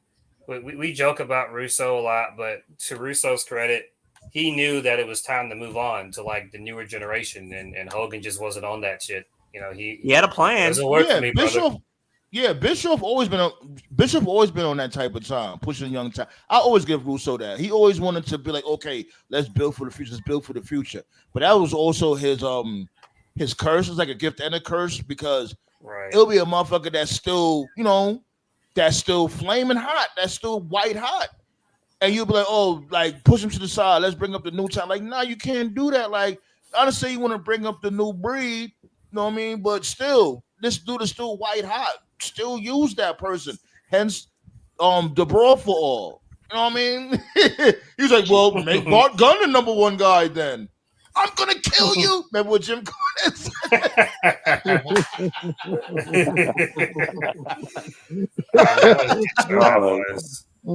Oh man. But yeah, you remember that video, Ballet, when this dude Hulk Hogan slapped homie's ass? Like, yo, what is going on? Oh God. What the fuck, man? I love wrestling. Man. Always some silly shit, I swear. Oh, you mentioned you love wrestling. Of course. Shout outs to Sami Zayn. He made me laugh my ass off. When the Wyatts debuted last Raw, Sami had left the show before they debuted, legitimately. So then he went on Twitter and he tweeted something. I forgot what he tweeted. So he didn't watch the ending. So he actually didn't know the Wyatts were debuting. I don't know how you could. I mean, do you not watch the fucking show, Sam? Anyway, No, he don't. No. He tweeted on Twitter. He put a tweet on Twitter, and the first response he got was, "What the fuck are you doing? Your coworkers are dead." And he was like, "Wait, what?" Because he didn't know what happened. He actually thought like somebody died for real, and I was like, "Oh my god, wrestling's so fucking stupid." Oh my goodness. Oh man. Let's just hope none of them were fathers, because here comes Christian. Oh god. Oh God. You had a father, and your father's dead. Oh man. Damn, where's Christian coming back on TV, man? Like He's been wrestling. He's going after the trios titles with the Patriarchy. He's been wrestling on Collision lately. Okay. Well, at least it got him doing something, I guess. Yeah, the funniest part about that entire match was when the entire match was when Christian was doing commentary the whole entire time, while the other two idiots was. Oh yeah, that's That crazy. fucking that fucking Nigel McGuinness dude is hilarious. He stays throwing shots Nigel's at funny. Danielson. Yeah, Nigel, he's like Nigel's Danielson wanted to be a vegan, but he couldn't quit eating brie. I'm like, what the fuck? Yeah, that was amazing. That joke was amazing. Like I didn't know he was that crafty when it comes to his jokes. That was amazing. He was great at NXT. Oh yeah, he was great. He was always a great commentator. He was good on NXT, NXT UK. He was solid in the ring in his days too. So yeah, you got cut out TKO. TKO, you got cut out. Coming back. Was Morrow coming back? Shit. Morrow? Hold on, wait. Let TKO because TKO had cut out. Go ahead. Would you say again, TKO? no, I was just gonna say Nigel McGuinness was dope in the ring in his day. Also, where is Mauro Ranallo anyway? He just does like. I think he's doing broadcasting for Bellator. Yeah, he's doing MMA. Bellator. In a perfect world, Fuck he you, would be like JBL. on a You chased a good commentator away. in a perfect world, he would be doing commentary for a company on television, but I don't think that'd be too good for him mentally. So he's just kind of doing his own thing, Yeah, he suffers anxiety. He was great on NXT, man. Hell yeah! He made the matches on Takeover more lit.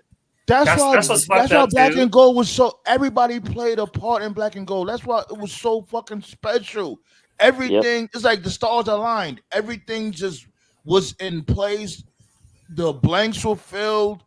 It was just a great show, man. Like I remember, me and my lady used to watch all the takeovers,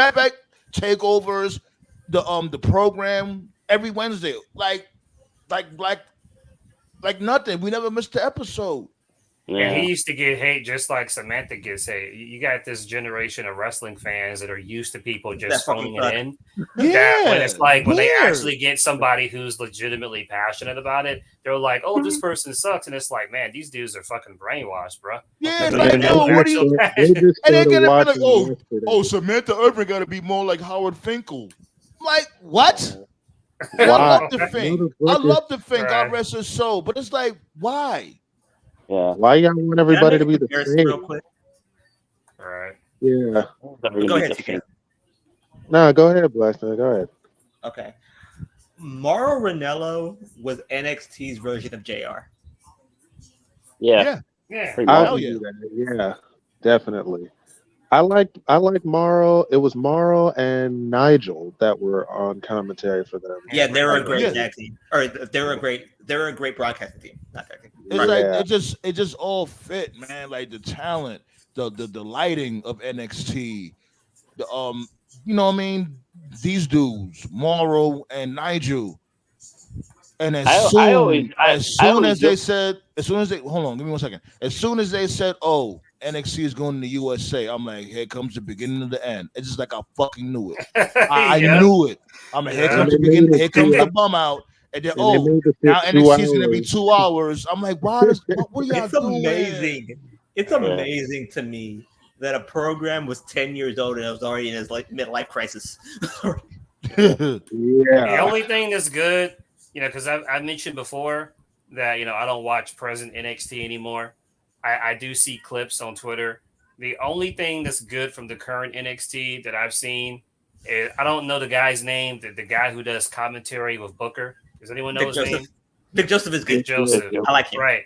It's very apparent to me that Booker does not give a fuck. And I love I love the out of context clips. Like I saw this clip like 2 days ago where they were talking about a match and Booker like got the name of somebody wrong and then Vic corrected him. And then Booker was like, call the match, Vic. Call the he didn't care.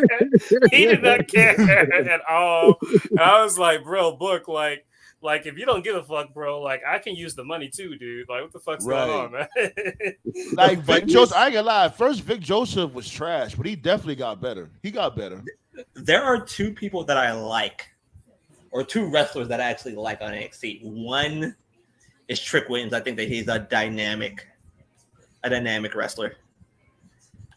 I'm not gonna lie. Like, I think I'm not saying he's trash, but I think he's a little overrated. He's okay. Really? He's cool. Yeah. I'm not saying he's trash. I'm not. I just think he's overrated. Like, I think people's giving him more accolades than necessary. That's just me. He actually just got pinned tonight. So yeah. And Sol Ruka to me is probably the most athletic out of the women. Yo, I love that. Was it the Soul Snatcher? I love that move. Yeah, that front flip RKO. That shit is amazing. I love it. I guess I'm just a sucker for cutters. So there you go.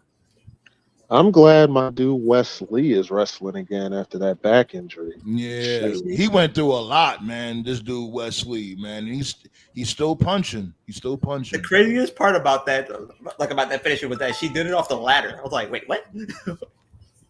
Oh man. Well, let Nate go because I cut him off. Oh yeah, no, I was gonna say like NXT Black and Gold was so good that you had people wanting to stay in NXT because they knew a promotion's like a demotion. They didn't want to go to the main roster. Promotion was dead. I remember Ciampa said that. Yeah, right. I remember we talked about that like a week ago, 2 weeks ago. I always remember Malachi and Ricochet against War Machine. And when the match was over, like all four of them were like fucking crying. Like they knew. They knew it was a wrap. Like, this is the last best match we're ever gonna have. Yep. Bro, I'm never gonna forget this. I'll never forget this moment, man. Remember Raw when they called up all four of those guys, Gargano, Ciampa, Ricochet, and Black, and they just basically like a trial run. Was it like the trial run? Yeah. Yeah. Like, how the hell do you have Ciampa and Gargano who were in a feud, and you just reunite them as a tag? A blood feud, mind you, because he wasn't watching NXT. He wasn't watching that shit. You know, that's bogus. Like, my dude, you're putting money in this shit, but you're not watching it. Yeah, at least have him at a restaurant, making it with some food and some flowers, candy, something. I'm being serious. There was like rumors that like Vince was like getting Alzheimer's and shit. And it's funny to laugh at, but I actually think there might be some truth to that because like there were so many people like during that like 2017, 2018, 2019 period that you would think Vince would look at him and you would think Vince would just like nut on himself just looking at him, like EC3, Bobby Roode, Karrion Kross. I'm like, man, these are guys that Vince would absolutely push in like the 90s and the late 90s and the early 2000s, and he called up Bobby Roode as a face for some reason. EC3 was a jobber for some reason. Let me stop you real quick. Okay. It was a rumor out there saying, matter of fact, I think he said it himself. Like when it comes to Bobby Roode, the reason why he made him a face because they loved his theme song so much. And I'm not gonna lie, I can't really blame him for that because if the crowd loves you, it's only natural for you to be like, you know what, since the crowd, so it makes sense. So I can't really blame him for that, but it's like at the same time I can't blame him because it's like, yo, you gotta watch it, dude. He's a natural heel. He's a prick. That's how he, you know what I'm saying? That's his natural character. It would have flowed beautifully. Like motherfuckers loved Ric Flair's music, but he's known as a fucking heel. He may have played a face here and there, but motherfuckers know Flair as the wheeling, dealing, kiss stealing, limo driving, cock waving son of a bitch. You know what I mean? we all knew that. We all knew that like Vince didn't care, and we'd all known that for years. But I think what confirmed it for sure was when Cross was the champ and he dropped to Jeff in like 3 minutes. That was that was ridiculous. Vince probably that made me so mad. You know what? You know why people don't give a damn? Because Jeff Hardy got his theme music back. That's all they cared about. Yeah. Like, oh my God, yes, Jeff Hardy got his theme music back. Like I can imagine the conversation Vince and Cross had. I'm like, Cross, you're losing tonight. Like, wait, what? You're losing tonight because Jeff Hardy got No More Words theme back. Coming through looking like the BDSM version of Demolition. Oh my God, shit. that's a good segue, man. That's a good. I should have mentioned this earlier. So let me shout out Smitty. Yo, Smitty, what's going on, my God? Shouts go out to Canada. Yeah. Oh, you mentioned you know the national anthem, TKO. Go ahead, say the national anthem real quick for my dude Smitty. Nah, I don't actually. He was doing the Petey Williams thing. Oh, dude, Landis Morissette was singing that last night. The hockey game still looks pretty good. Oh, how I hate this place.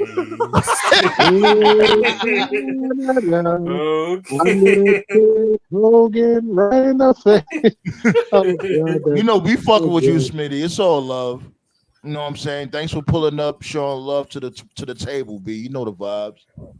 All right, man. I gotta be serious for a second here. I just put a Lance Storm. That's a good segue. I can be serious for 1 minute.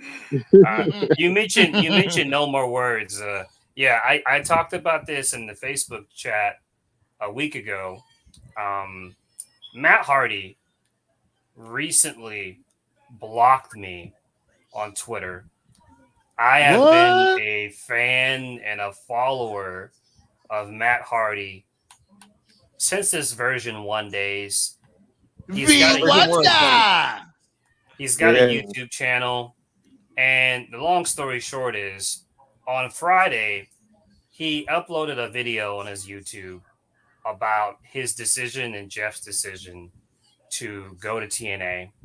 And you know, like how on YouTube, every video has like thumbnails and stuff.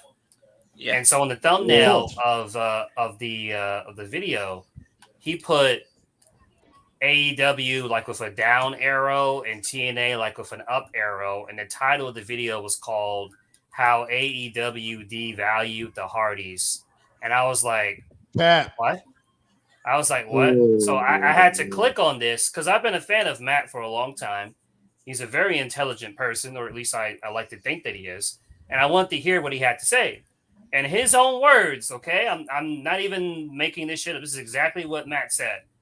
His contract with AEW ran out. And he was basically just waiting for Jeff because Jeff's shit was running out too. So Jeff's shit ran out. And in Matt's own word, after Jeff's contract ran out, nobody else gave Jeff an offer. WWE wasn't calling.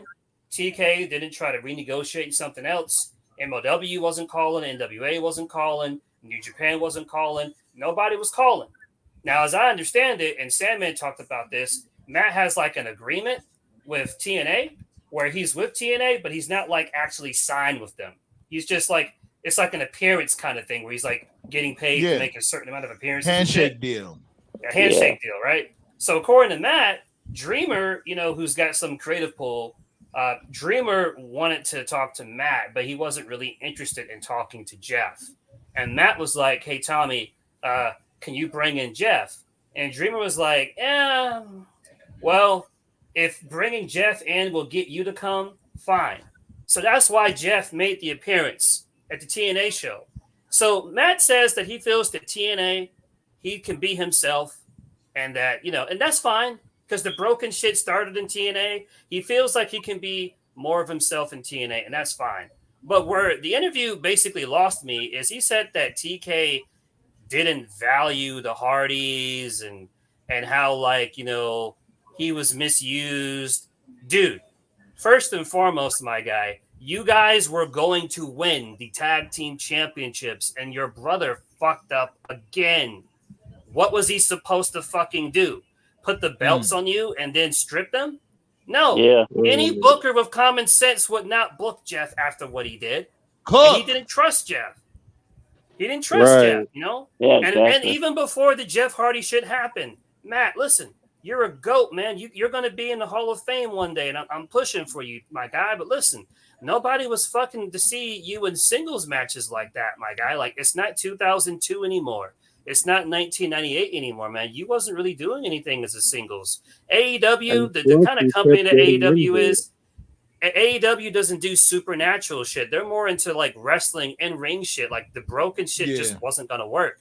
You know, so I don't know what the fuck you're talking about, dude. So remember that rumor from before that this dude Broken Matt was gonna end up being the leader of the Dark Order? Yeah, I remember that. Yeah, the Dark Order. I ain't gonna lie, I was actually here for that. I was like, that could be a little interesting, him being the leader of the Dark Order. I was here for that.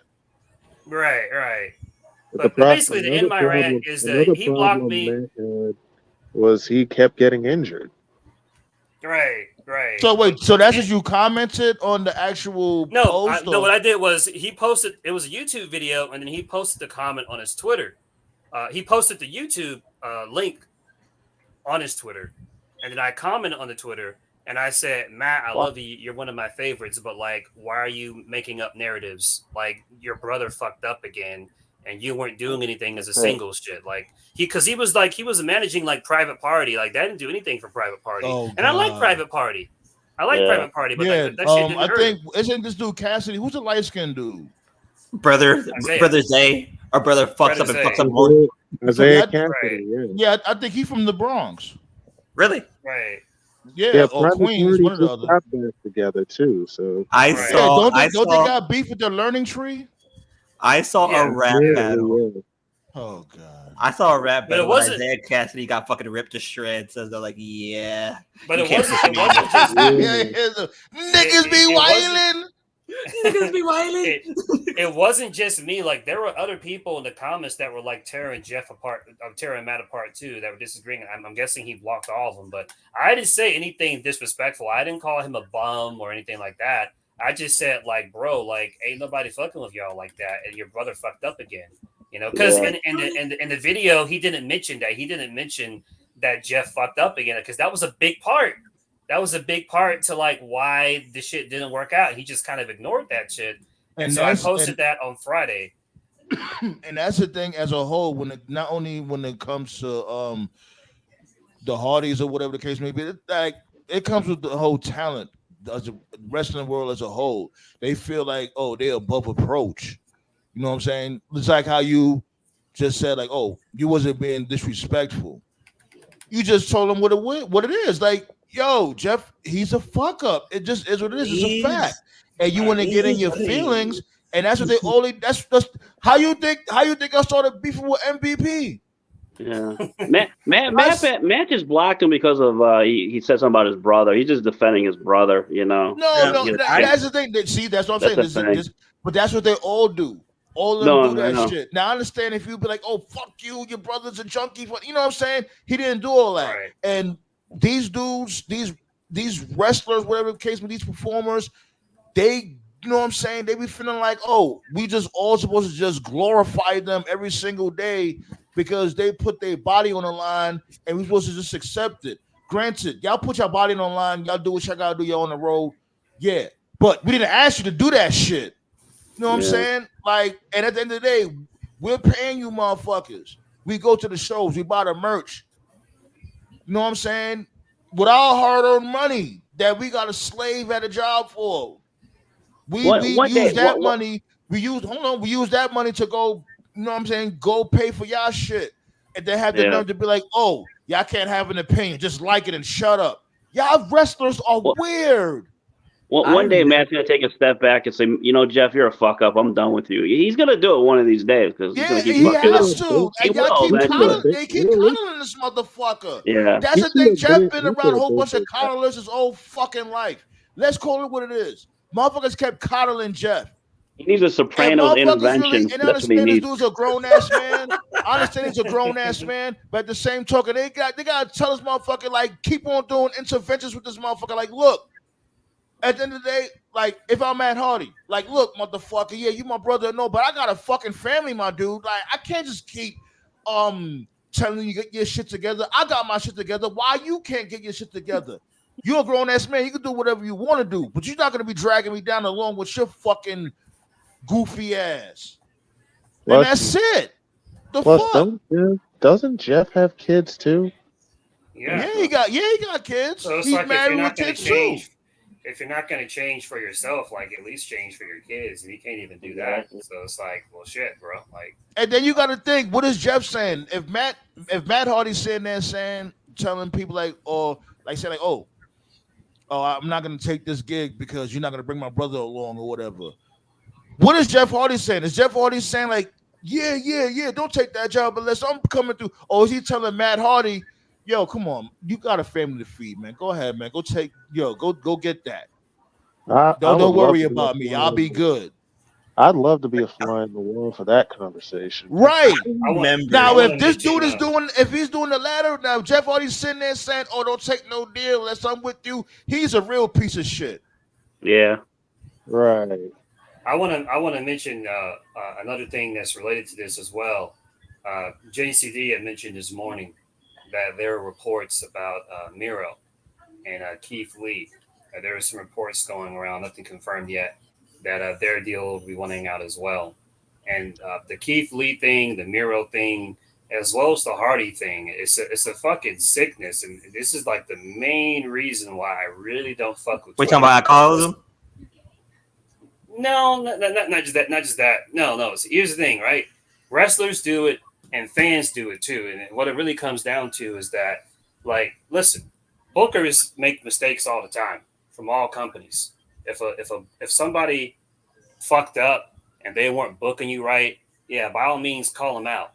But sometimes it's not the booker's fault. Sometimes the wrestlers themselves are the reason for why their shit just didn't work out. And I'm just seeing this sort of this tribalism online where people, they can't comprehend that sometimes it's not the booker that's the source of the issue. It's something else. Like when I heard about the Keith Lee thing this morning, I was on Twitter and I saw these people that were like, oh man, Keith Lee fell off. Like, you know, what happened to him? I'm like, dude, he almost fucking died. That's what happened. Dude got heart issues. What the fuck you expect? And I'm not gonna lie, I was one of them too. I was ignorant. I was saying the same thing, like, oh, TK dropped the ball. And then, you know what I mean? Y'all had put me on. Y'all was saying, like, nah, yo, Sandman, this dude, you know, he's really having serious heart issues. You know what I'm saying? I didn't know that. And I can't say I feel bad that I said what I said because I didn't know. And it's fucked up. It definitely is fucked up. His wife's probably giving him Orient Express every night in bed, so you know. Keith Lee got that Mike Tyson. I think he could be. He let him commentate. I would have Keith Lee commentate because Keith Lee got a voice. He'd be a real good commentator. And I'll still say this about Miro. I thought to this day, to me, he was the best TNT champion they ever did. I love the whole God of War promos mentioning, you know, his beef with God. And like he was going out there and squashing dudes. It was good shit. But what happened was when it came time for him to job, he was tripping. And I think it's cool that he was standing up for himself, you know, that he saw himself as a star. But it's like, bro, you're not at that level to be telling people who you are and who you're not losing to. You're not like at the top of the food chain, you know, like if you're like the absolute like top dude, like if you're like on Roman or like Cena or MJF, then like, yeah, okay, maybe you do have a little bit of pull, but like you're not at that level, bro. So when people are talking about, oh, why is Miro not on? He's not on fucking TV because TK was offering him like different storylines and he kept turning it down because he didn't want to lose. And it's like, dude, you have to lose at some point. And it's like, what are you talking about, bro? Like when your entire that first run, like when he dropped the Kip Sabian dude, whatever the fuck that guy, the one with you got it right, Kip Sabian, yeah. When he dropped the Kip Sabian dude, when he was doing the Redeemer shit, I took note. That whole run, he lost like twice. He lost to Sammy. He was he was more protected than John Moxley. Right. Yeah. He was one of the most protected people that entire COVID era, and he was over. So I'm like, Right. what's this dude talking about? Like you knew basically it was ball game over with Jeff. The second that he did that swanton bomb off the ladder, and I think it was What did when Yeah, he that was landed a on the ladder steel match. steps? When was? Oh, talking about Survivor Series. Was that Survivor Series? no, When no, he no. jumped Like off. they were backstage in Dynamite, and he hit a swanton bomb. Oh yeah, Oh yeah, and he completely missed. yeah. Yeah. I'm Yeah. like, yo. I was like, you know what? I just turned the show off. I'm like, this is just stupid. Like, I might as well just watch hardcore wrestling on YouTube. Oh man. And I get it, you know, Team Extreme. You know, he's supposed to be like my dude. This ain't the early 2000s. Right. They're I don't still care, going but- out there and performing like it was, but it's not. And My favorite shouts back- go out to Matt Hardy. That's why I he don't did care. the whole.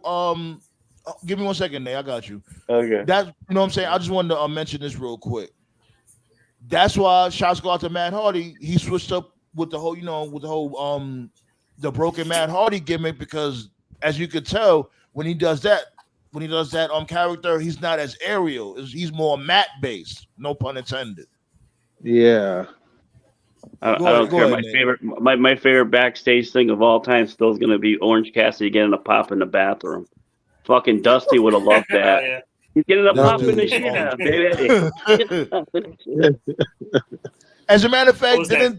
didn't TK wanted Miro to eat the pin to Orange Cassidy? Didn't he? Want him Yeah, to, I think that was It was- last it was- straw. I- it was- That it that was was either a gonna catalyst right there. It Yeah, was, that it was was the either one. gonna be Orange or it was gonna be Ricky Starks. It was a Nah, tournament. Yeah, it was That orange. tournament. It was orange. I remember. It was on Yeah, because It was Yeah, orange, well- yeah. Yeah, it was Orange Cassidy. It was. Because he Yeah. was still the TNT champ at the time. I remember that. Miro was like, "Nah, fuck that. You're not gonna start your winning streak off me, buddy. I'm taking my ass home." Go play Yeah, video but, games. but real quick, I remember I was in a Twitter beef with fucking Bow Wow talking about the Atlanta Falcons, right? Oh, Bow Wow? man. It's so Wow. random. I'm like, Yeah, that's random as fuck. No. That wasn't the funny part. He was talking about like, like how the Falcons are like this superstar football team. So I replied back and I said, if you don't sit your has been ass down. Sheesh. Oh, God. Hold on, okay? I got you. You got to drive Well, by it's and funny lay it that on. you mentioned. It's funny that you mentioned Bow Wow. No, we can rant about this on a different day. I'll make a note of this. Shit, he came out with a new freestyle today. I seen on Bow Wow. Bow Wow, like fuck that, y'all sleeping on. And you know what? I'm not gonna lie. I think Bow Wow could easily come out with a concert by himself. Yeah, probably. He came out with a lot of hits. Really think of it. What I about think Chris he could do Cross? like Oh, wait, a- Chris, one of them dead? Shit, they're dead. You guys said what? Chris Cross and one of them died. I thought one of them died. Yeah, Yeah, the they- dark skin one. The dark Yeah. skin, the bald one that had I was gonna say bring them back, but one of them died. Yeah, but Bow Wow got a lot of hits. Really think about it. He could do a concert by himself. Now, but I said, like, if you don't sit your has been ass down, it's like, who's your team? It's like, I don't need to worry about that. You need to worry about resurrecting your career. That's what you need to worry about. Yes. I'll tell you where Man. he fucked up, in my opinion. I mean, and this is like a minor thing. I remember, like, he was Lil Bow Wow at first, and because we're the same age, and as wait, so is you, Black Star. We're all the same age. Yeah. But I remember he came back. This was like the summer of, it was like 02 or 03. He was on 106, and he specifically told AJ and Free not to be called Lil Bow Wow. It's just Bow Wow now. And I remember when I was a teenager, I was like, wait a minute. There's a lot of adults with little in their name, and it doesn't change their marketing appeal like at all. Right. So- Motherfucker be so- 30-some years old, calling himself Lil. Right. So my thing is, and this like a life advice here. If you want to have a name change, I mean, fuck it. What do I know, right? But you can do whatever you want. To me, you don't tell people yo, call me this. You have to just change your demeanor, and eventually people will catch on, and then the people will just start calling you whatever. Like, I never once told anybody to call me Toph.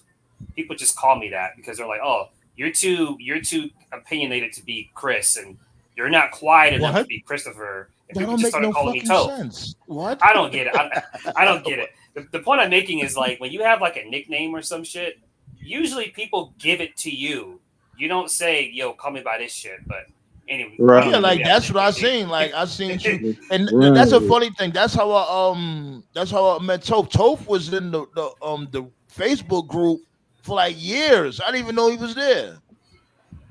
It was like he just what you call it, Nate. As a matter of fact, Yeah. he's the one that brung Toph over here and shit. And you know, I just happened to see like it was like he did a few shows. And it was like I forgot what you did. I think you shared one of the shows, and I'm like, wait, hold up, that name looked familiar, and and that's when I looked in the group. I'm like, what the fuck? This dude been in the group for like 5 years. Like, Because he came on when I started my podcast way back 2011, 12, and then you showed up too around that same time, Sandman. So yeah, like shit, we've been Facebook friends for like. It was just like probably like the first time I came on Facebook. I actually remember some of his movies were actually were pretty good. I liked Lottery Ticket. Yeah, Lottery Ticket was really good. Yeah. I like Lottery Ticket. I liked Roll Bounce. He had some I like Roll Bounce too. Yeah. Roll Bounce was good. Yeah. He had some potential if he took it seriously. But he didn't take it seriously. You know what was his downfall? I won't even say downfall, but you know what makes him look goofy is when he be going on them social media rants. When he just says just stupid shit. Like, that nigga is bipolar as fuck. Man. Right. Like my dude turned blood at the age of 30, and I'm like, come on, what are we doing? No, that dude turned blood at 13. Then he was Crip, and I'm like, nigga, what? Yeah, he was Crip at first. Yeah, I forgot. Yeah, he was Crip at first and turned blood. I was like, you all over the place. Next, he want to be Latin King. But yeah, I love Lottery Ticket. Like, to me, you just got motherfuckers that think that they're bigger than what they actually are or believe their own hype. That to me was him. But I ain't gonna lie, Bow Wow put in hella work. I don't mind the arrogance. This is when he just says and does stupid shit. That's it. Because like I said, like his catalog, he has a really good catalog. He does. I think he was one of the few people back then where all his songs were like retired on 106 because they were played so much. Like if your songs were played, if your songs were on a countdown for a certain amount of time, they just retired them and put them. I think it was for 3 months, right? It was something like that. Like if they stayed on number one, yeah, that's like 3 months if they stayed on number one. It's a very small list of people. I know he's on there. Aaliyah's on there. There's a few others. I can't think of it. Man, I miss I know a couple that were. It was Aaliyah, Bow Wow, Ja Rule, and DMX. Yeah. Oh man, 106 in Park was a fucking wave, man. Shit, bro. 106 in Park baby, and Rap City with my shit. Man. Yeah, that was back to back. First Rap City came on, then 106. That was a fucking time. It's like you know how they say you don't appreciate shit until it's gone, right? And you definitely can't bring 106 in Park back. Like if you bring 106 in Park back, and I won't be surprised if they fucking do, it won't be the same. It won't. It won't. Yeah.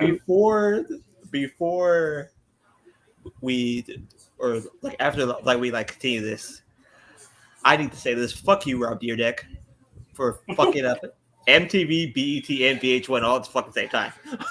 This dude took over MTV with ridiculousness. Ridiculousness plays like 8 hours a day. Word. Like, and it don't even be new episodes. Like, good lord. Like I wake up at 7:00 in the morning, right? I'm sitting there and like I turn on VH1 expecting to hear music. All of a sudden, I see fucking love and fucking hip hop. I was like, oh fuck. I used to listen to back when I first got cable.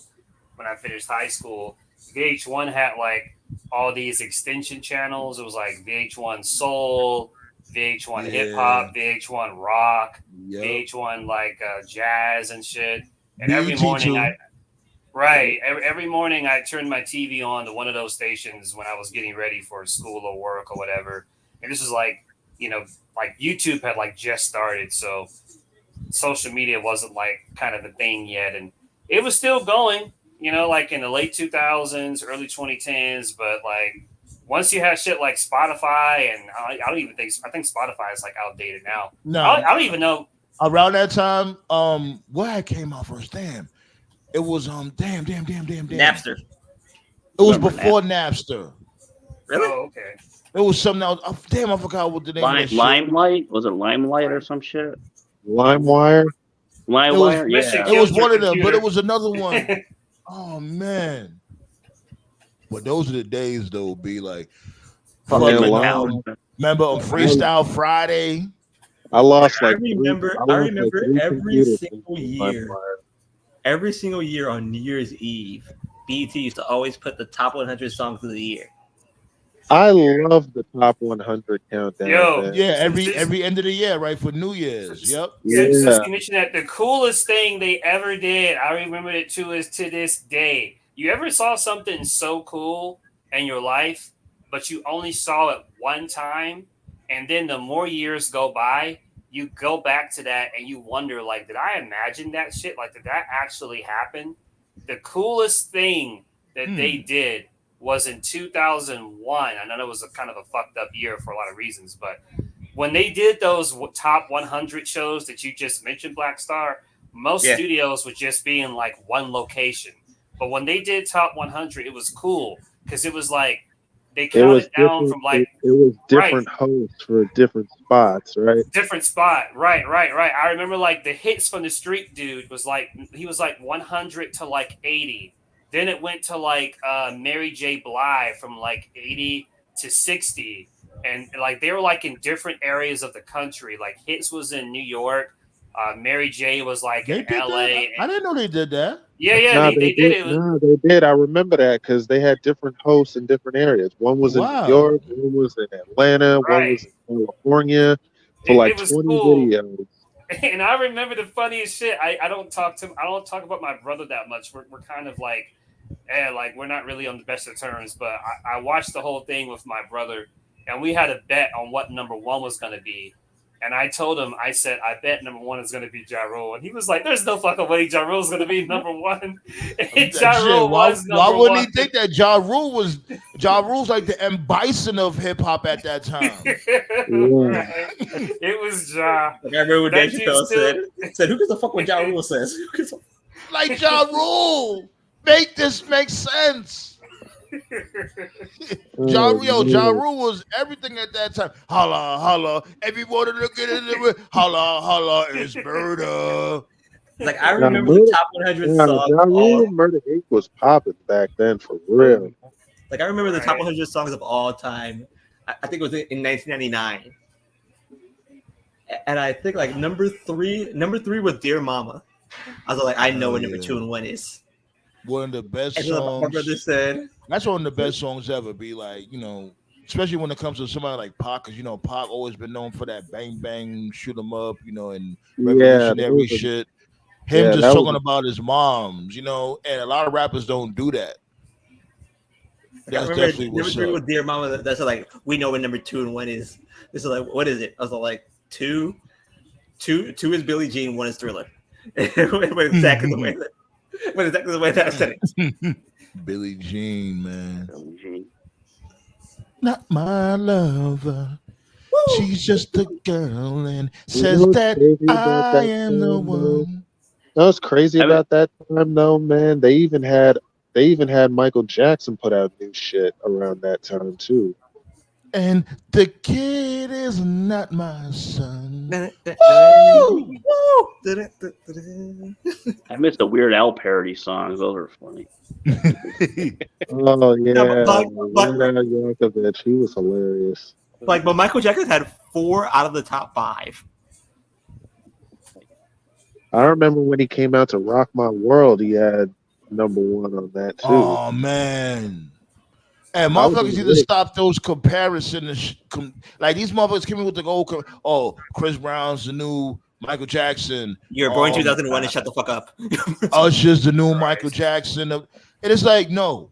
They Don't said even say. Drake- Don't they even said say. Drake- They said It's like- Drake surpassed Michael Jackson too. What? Who? How? You didn't know that? They said that Drake was the new MJ too. That doesn't even make see. any sense. All I How gotta does that say make is sense? all I gotta say to that Drink a nice TKO tall is glass. TKO. Oh, All I please. gotta say to that is Thanos was right. That's all I gotta say. It's like, yo, like you could even say, oh, these artists are the Michael Jackson of this generation. Until I see white women faint and all that while Michael Jackson just standing there, then we could talk. This dude is the only dude ever in history that can make multiple white women faint by just standing there. Not only did he make- You know how much power that is as a for a Not black only, man? not only did he make multiple white women faint, I don't give a fuck what Sega says. This dude did the soundtrack for Sonic 3, okay? He did Sonic music. Dude, this is how famous Michael Jackson was. He shut down a whole mall just to do shopping. Yep. Yeah. I remember that. Nobody else in history can ever claim that. Only guy that was comparable to Michael Jackson was probably Prince, I would say. Oh, of And course. close, you know. Hell yeah. Prince, Yeah, probably Prince. up there. Yeah, Prince. I sure. remember. I'll give you that, but no way.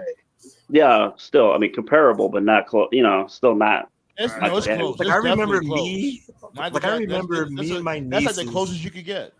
Yeah. Like, I remember me and my nieces was watching Michael Jackson videos, and my younger niece said, "Who's Michael Jackson?" I said, "Just continue to watch it." And now she's now a Michael Jackson fan. Yeah, I'm jealous. Mind you, But she's She fucking gets 3. to learn about Michael Jackson. Now, oh man, I'm jealous. Just to relearn that. What? All the You know what goofy they- shit aside when it comes to Michael Jackson, all that goofy shit, we all get it. The goofy shit, put that aside. Like just watching this dude come up is like an experience. It really is. No ball I love rubbing. little Michael. Like one of my this favorite, dude was a phenomenon. like one of my favorite Michael Jackson songs, "Man in the Mirror." And if, you know the sad thing about that song, you watch those clips, it's basically history repeating itself now. It's the same shit. Yeah. Fucking 40 years later, it's crazy. Only difference now, we got social media now, so we see Yeah. even more. Yeah, exactly. I've always felt the same about Michael. What happened to him was, you know, when he did that one song, "They Don't Care About Us," that pissed off the elites. That's what happened. Yeah. That Yeah. song was so ahead of its time. When he did, and not only that, because when he did that song, he did that shit in different languages, just so people of every culture could understand what the fuck he was talking about. He After also he did that song, it was over. He also did 2 different videos to it. Yeah, he did. After Yeah, he did. after that song was over, they wanted them gone. They wanted them gone. And I Who remember did? Dave Chappelle. That was one of the main reasons. If you fall down the rabbit hole, that was one of the main reasons why. One of many reasons, but it was one of the main reasons why we never got Chappelle's Show season 3, because Comedy Central kept putting pressure on him to do an MJ skit. And if you look at Dave Chappelle's entire career, he never made one single Michael Jackson joke. He did some Prince jokes, like the pancake one. That one. The Yeah, most he did infamous that. one. Right, yeah, but he never did a Shirts Michael Jackson wins, joke.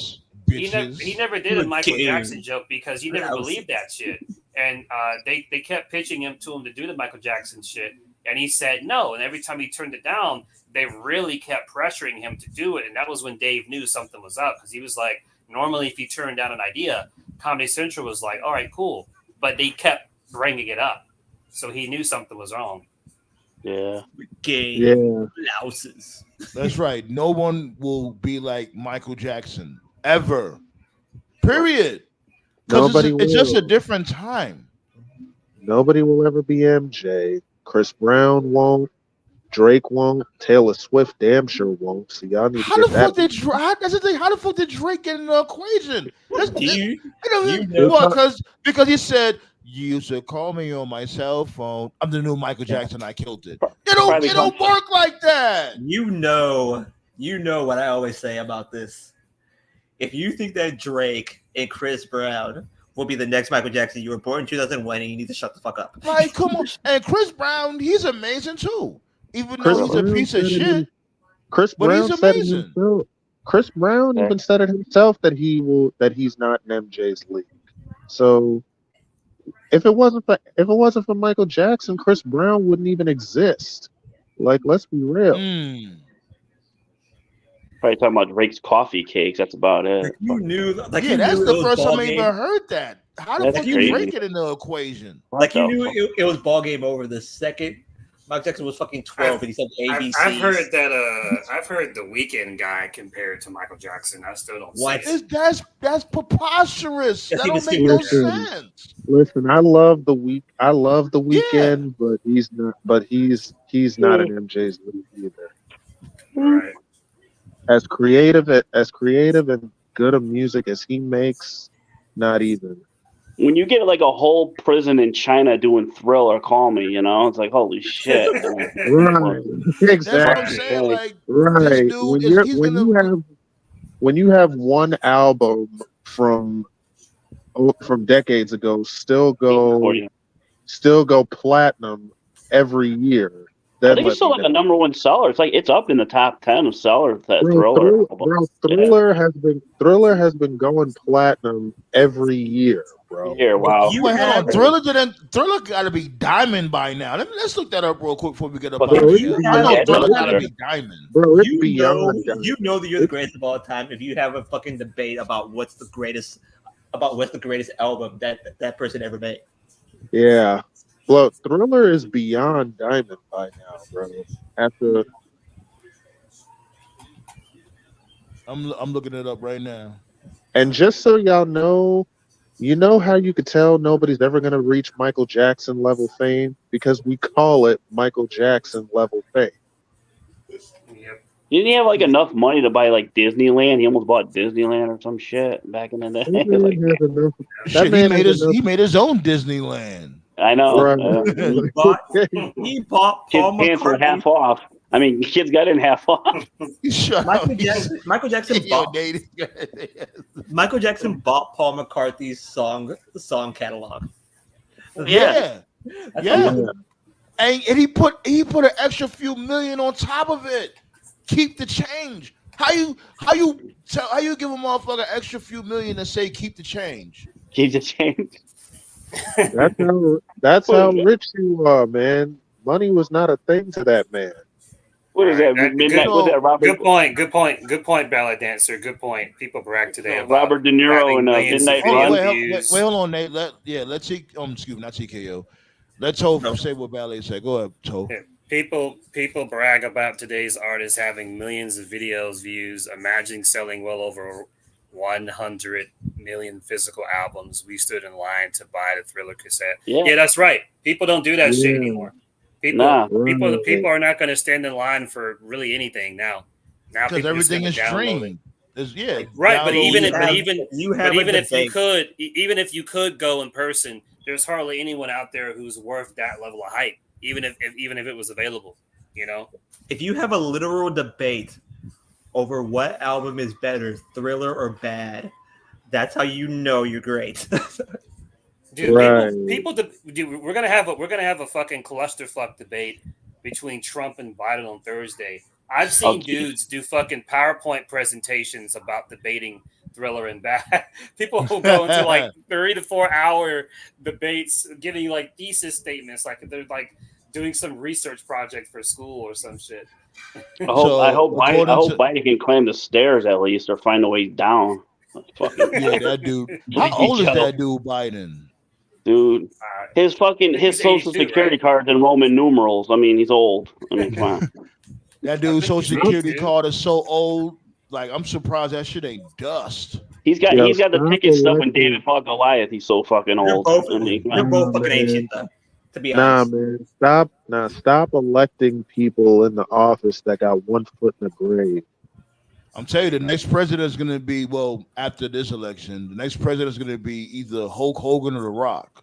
Oh No, God, John's no, gonna fuck. We're gonna have an assassination. John's gonna take him out. Let me tell you something, brother. So I had looked up this Thriller album sales as of Yeah. June 2024, not too long ago. Michael Jackson's Thriller is estimated to have sold 70 million copies worldwide. Yeah, I heard it was like 100 million a year or something, like on average or some shit. Making it the best-selling album of all time.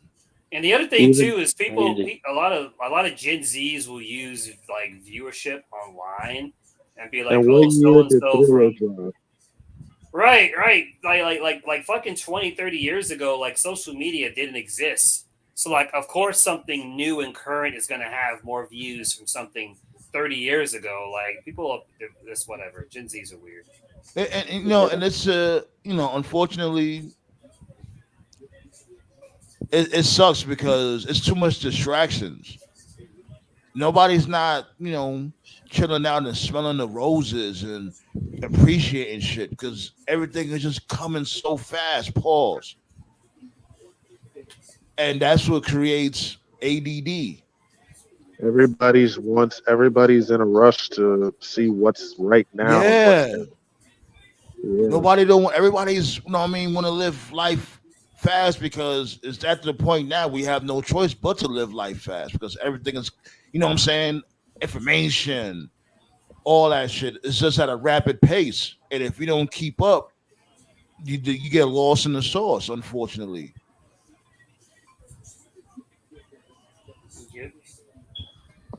Anyways, let's get up out of here, B. What's the call looking like for Dynamite tomorrow? I know these dudes. I'm not gonna rant. I already ranted enough for tonight. But it's not gonna be that good of a show. Can they coexist? Tag team match. Go fucking figure. It is Swerve and Will Ospreay versus the Gates of Agony. Okay, shut the fuck. BCC versus. And hold on, wait before you continue on the card, I would say this: the Gates of Agony need to win that match. Yes, they do. Yeah, they need to win that shit. These motherfuckers do not have to win. I don't care if they're both champions; they'll be fine. Because they're going to war on Sunday. Like if anything, I would say this, right? Have these dudes get into an argument or a fight outside the ring and have the Gates of Agony win by DQ, something like that. But we both know that's not going to happen. Yeah, I know. Wishful thinking. Keep it going. They got the BCC versus CMLC, whatever they're called again. CMLL. Yeah. They got Kyle O'Reilly versus Zack Sabre Jr. That'd be good. Yeah. Yeah. It should be Zack Sabre Jr. versus Will Ospreay. I'm still gonna be on that. Where's the pay-per-view in New York too, right? Yeah. And Jeff's home. Yeah, they're in what's that place called again?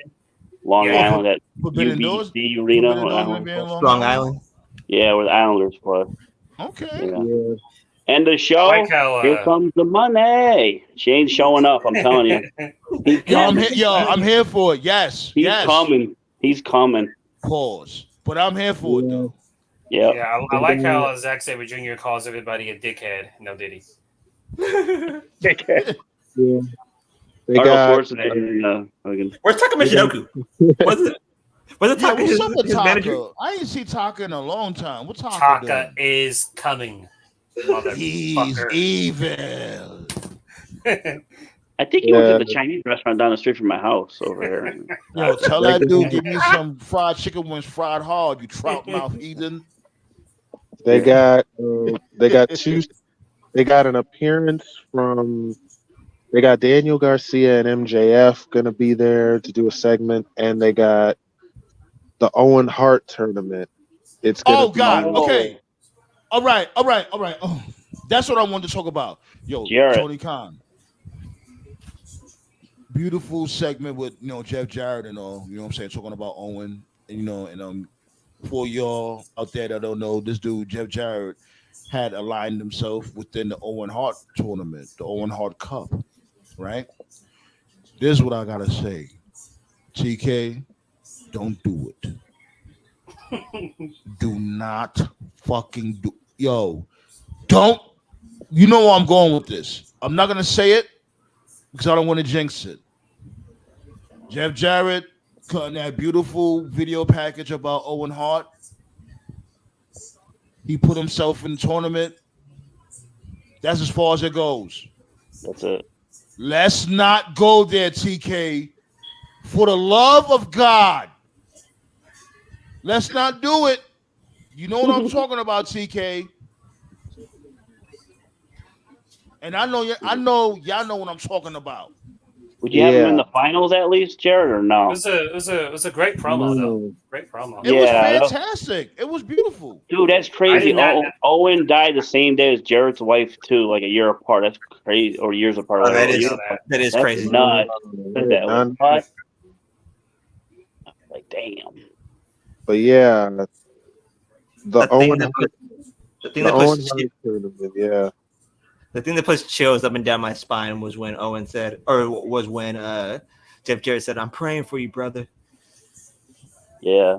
Yeah, because us watching at home, we was like, what the fuck are you talking about? What I remember that interview too with the McMichael's wife was crying. Fucking Jared was almost crying. Fucking crazy. That was crazy. Doing a little promo. It's like, damn. It happened out here. Kemper Arena happened right out here. 25 years ago. Jesus, time flies. Like I remember JR. Like I remember JR saying, "Cut to the fucking tape. Cut to the fucking tape." Yeah. Like I said, I still believe it's sad. Though. They actually have they actually have the audio on the Spanish announce thing on YouTube. You can hear him hitting the ropes. It's crazy. Yeah, I don't want to hear that. I definitely don't want to hear that. That's fuck you, Vince. That's it. Let's get the fuck up out of here, man. This death could have been avoided. But yeah, I just wanted to say the Owen Hart tournament match tomorrow is going to be Ray Phoenix versus Jay White. And then Willow versus to quote Booker T, that'll be good. That'll be good. Good. And Willow versus Chris Statlander, right? I think they'll do Willow and Stat tomorrow. We'll see. Okay. Okay. You know what I'm saying? Sound like a decent card though. Yeah. Yeah, buddy. So I'm gonna actually watch it. Because the NBA draft fucking sucks. What's MJF do? MJF ain't pulling up tomorrow? Yeah, he's gonna be there. Yeah. Because I see they teasing the angle with Roosh joining the Don Callis family. Oh please, God no. Yeah, I don't know. Like, this dude is just getting motherfuckers like I can't say he not doing nothing. You know, they doing something. He's getting fucking jobbers. Dude, Roosh should be in Desperado too if they ever film it. That's what I'm saying. Roosh's best match was against MJF last week. I ain't even gonna hold you. Yeah, it was a good match. He was fucking MJF up. He was fucking him up. Yeah. I gotta check out that Moxley fight at Bloodsport. I heard that was a fucking killer death match or some shit. Yeah, I heard the whole card was pretty cool. Yeah, I gotta check the race for Mox to get HIV. Yeah. Yeah, like all that drinking blood shit. It's like, do they get blood tested before they work an angle like that within a match? Because remember, Swerve did the same thing. Maybe he drank Hangman's blood. Oh, yeah. I would hope. Shit. Hangman. I don't even care. You could be you could be like, yo, I never drank, smoked a cigarette. I'm a virgin, all that. I'm not drinking your fucking blood. I don't care what you've done. Right. Like fucking Darby Allin. I never drank and smoked a day in my life. You're fucking lying. You're fucking. I hope they don't try to do that shit with Kyle O'Reilly though. That's some diabetic blood he got. This dude, Kyle O'Reilly, though, and I love Kyle O'Reilly. It's like he's turning into the Brooklyn Brawler of AEW. Like, I think he's just glad that he's got a career back too. I mean, what else is he supposed to be doing? You know? Yeah. Maybe have like well, I'm not gonna say a story, but okay, why are you having these matches? What are you trying to do? Like, you know what I mean? Serve a purpose. It don't really take much to get invested in these wrestlers or the talent. It don't take much. Why should I give a fuck? It don't have to be a promo. Go ahead. I think he's a great wrestler. He just he is. I just think that as a singles act, you know, he doesn't finished. Have. Well, no, he's not finished. He's just he doesn't have the charisma to really be featured as a top talent in any company. He could get away with it in Ring of Honor because Ring of Honor was all about, you know, in ring, but like, you know, in WWE or AEW, you're going to need a little bit more. Let me steal a great tag team wrestler said back in the day. Where's the lie? I can't stand you. Y'all gotta be going overtime. Let's get up out of here, man. I'll be loving these conversations, so it'd be hard to shut the show down. Yeah. Let's get up out of here, B. You already know the vibes. We're gonna pull up again on Friday, and Friday we're gonna do bum out of the week. Yeah, man. Shouts go out to everybody. Shouts go out to y'all. Shouts go out to Ballet, Dynasty, Henny God. And you know what? TKO, take us out with your track, B. I'm about to play your shit right now. All right. Alrighty. See you later, everybody. Yeah, buddy.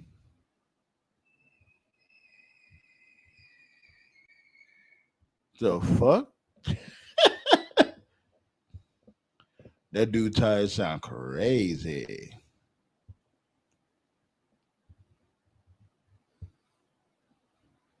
But yeah, B. Shouts go out to all y'all for pulling up. Thanks for the likes. For those out there that didn't sub, make sure y'all sub. Definitely appreciate that shit. It's only $3.99.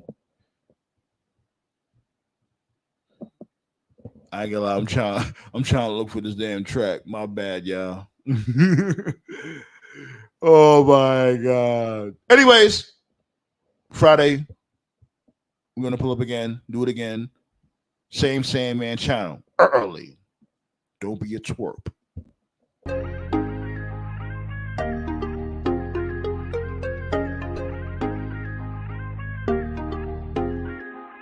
First time that we met, I knew that I had to have a girl. You stole my heart. It hit me like a sledgehammer, knocked me off my feet. I never felt this way before. I'll be the one you need. That's what I had to let her know. I see you cry in the middle of the night. He did you wrong, girl, you know he ain't right. Put your faith in me, I give you all I got. All I need is one shot, just give me one shot. Told her how I felt.